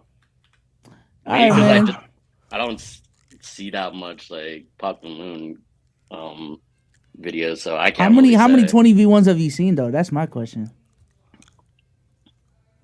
Only one, I guess. Oh my god. Okay. Yo, I ain't gonna lie. I thought he was about to say 20. Yeah, I'm subscribed to Sid. I thought he was about to say. I thought he was about to say. You know what? I seen a little RT one. Like, damn. All right. Whoa. I think something not discussed in this conversation. It depends on which side they're on. If you're a part of the 20, or if you're the one, or if you're the one with the balloon, or you're the one parading yourself out there. Semantics. That even semantics. Good way to think about it. Good way of thinking about it. Oh, brother. All right, let's try to bring up Christian again. All right, I'm back. My bad. What's good, man? Let me take a shot what for you got on you. You know, I haven't been on the pod in a minute type shit. What are you drinking? It's that Don Julio, Actifulio type shit. You feel me? Ain't that the wrong bottle, though? Ain't it supposed to be the dark bottle? It's supposed to be brown? I ain't get the dark bottle. This is my first drink. You know, I just turned 21, so. Damn, happy birthday. Okay, You've never drunk before in your life? No. Okay, that's good. That's good. You're not missing nothing. Yeah, you're not missing You're not. nothing. You just wasted your Nah, time. you're gonna figure that out. You're gonna find it out. Type shit. But when it comes to the Are you sure that's the right bottle? no, this is a white bottle. Then they had the brown bottle, and then Sanchez told me they got a clear bottle with the black top that I need to get. So I'll try that after.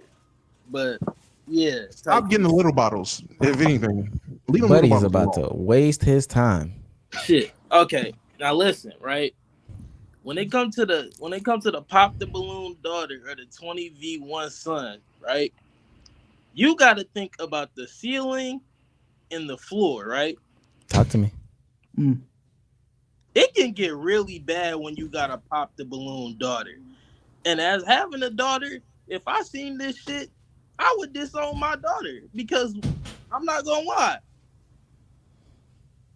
When I saw that one lady go up there and she didn't know what words were what words and she didn't know how to use grammar, that was embarrassing. The ones that was saying the dude was too hood for her, that shit hurt me. Did you not see the 20v1 where JP literally got head from a woman? No, I heard about that, but I did not watch it. I watched about like a good like 7 or 8 of them. 20v1s is crazy. And you didn't. So you also didn't see the fact that the same 20v1 where JP got head in the bathroom in the middle of it. I didn't watch that one. Hold on. The dudes that were hosting the 20v1 were all huddled around the door like, oh, she's deep throating. I hear it. He's moving. I think he's coming. Wait, watch a whole season of 20v1s. 8 20v1s. Are we including the guys whole that were season of the doing boys, that man. are part of the the 20v1 sons? Are we including them? You can. Whoever you want to include, man. Hey, it's your criteria, gang. Fuck. Include the cameraman too, man. I know you watch all of them. So. All right. 8 20v1s. That's insane. Like Cruz said 180 versus 8. This is That's a lot of I mean, the gist is there. I'm not gonna lie, but I watched your the homepage side. must I look watched crazy. I watched the side. I used to watch the Sidemen 20v1s. Those are kind of different than the bastardizations of them now. Now Amari brought up a good point in the chat. She said pop the balloon daughter, but it's only the Arlette version. I'm not mad at that. Yeah, I'm thinking of the floor and the ceiling. I might have to take the pop the balloon daughter. No cap. I'll take that chance because I'm not gonna lie. A lot of them niggas be going up there with egregious fits too. It be some egregious ass fits. That should be killing me, bro. Wait, nah. You can't talk about niggas fits until you put your fit in the chat. You got to drop your fit in the Discord now. I'll put a fit on, but niggas be going up there with Cam Newton hats and John Cena shorts. I can't fuck with it, bro. Same fit too. Same Me, fit, bro. This should be killing me, dog.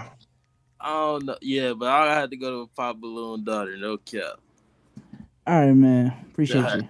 So. Shouts out to Arlette. She is legitimately, like, I think she's on either A74s or she's on FX30s now. Like, she has put money into the content. I appreciate that from her. Yeah, no one else in the back got the cameras on, so we gonna close it off right there. Any last words? For me, no. Listen, I'm gonna keep a word count of words that Let's Keep It a Buck does not know how to use properly. Slack flack is one of them. Gaslighting is another one, and monologue soliloquy is the third one. So I don't even use that word anymore. Soliloquy? Yeah, I use soliloquy literally every week. Yes. I don't know about every week. I don't even know if I did it this episode. No, not every episode. At least once a week, though.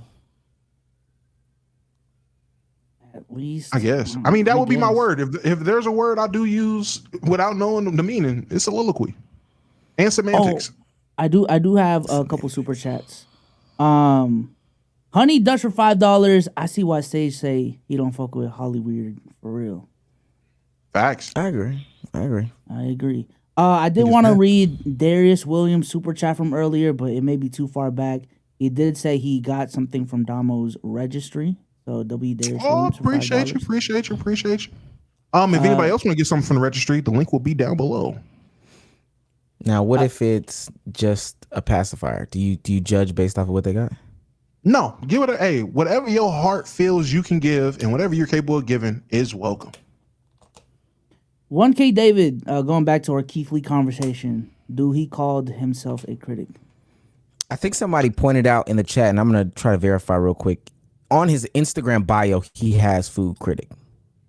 Yeah. So I'm about to say I don't even know if he has. I don't know if he ever dubbed himself a critic, but I feel like he's dubbed himself a food reviewer. Which, if you're a reviewer, that goes. Is that not synonymous with a critic?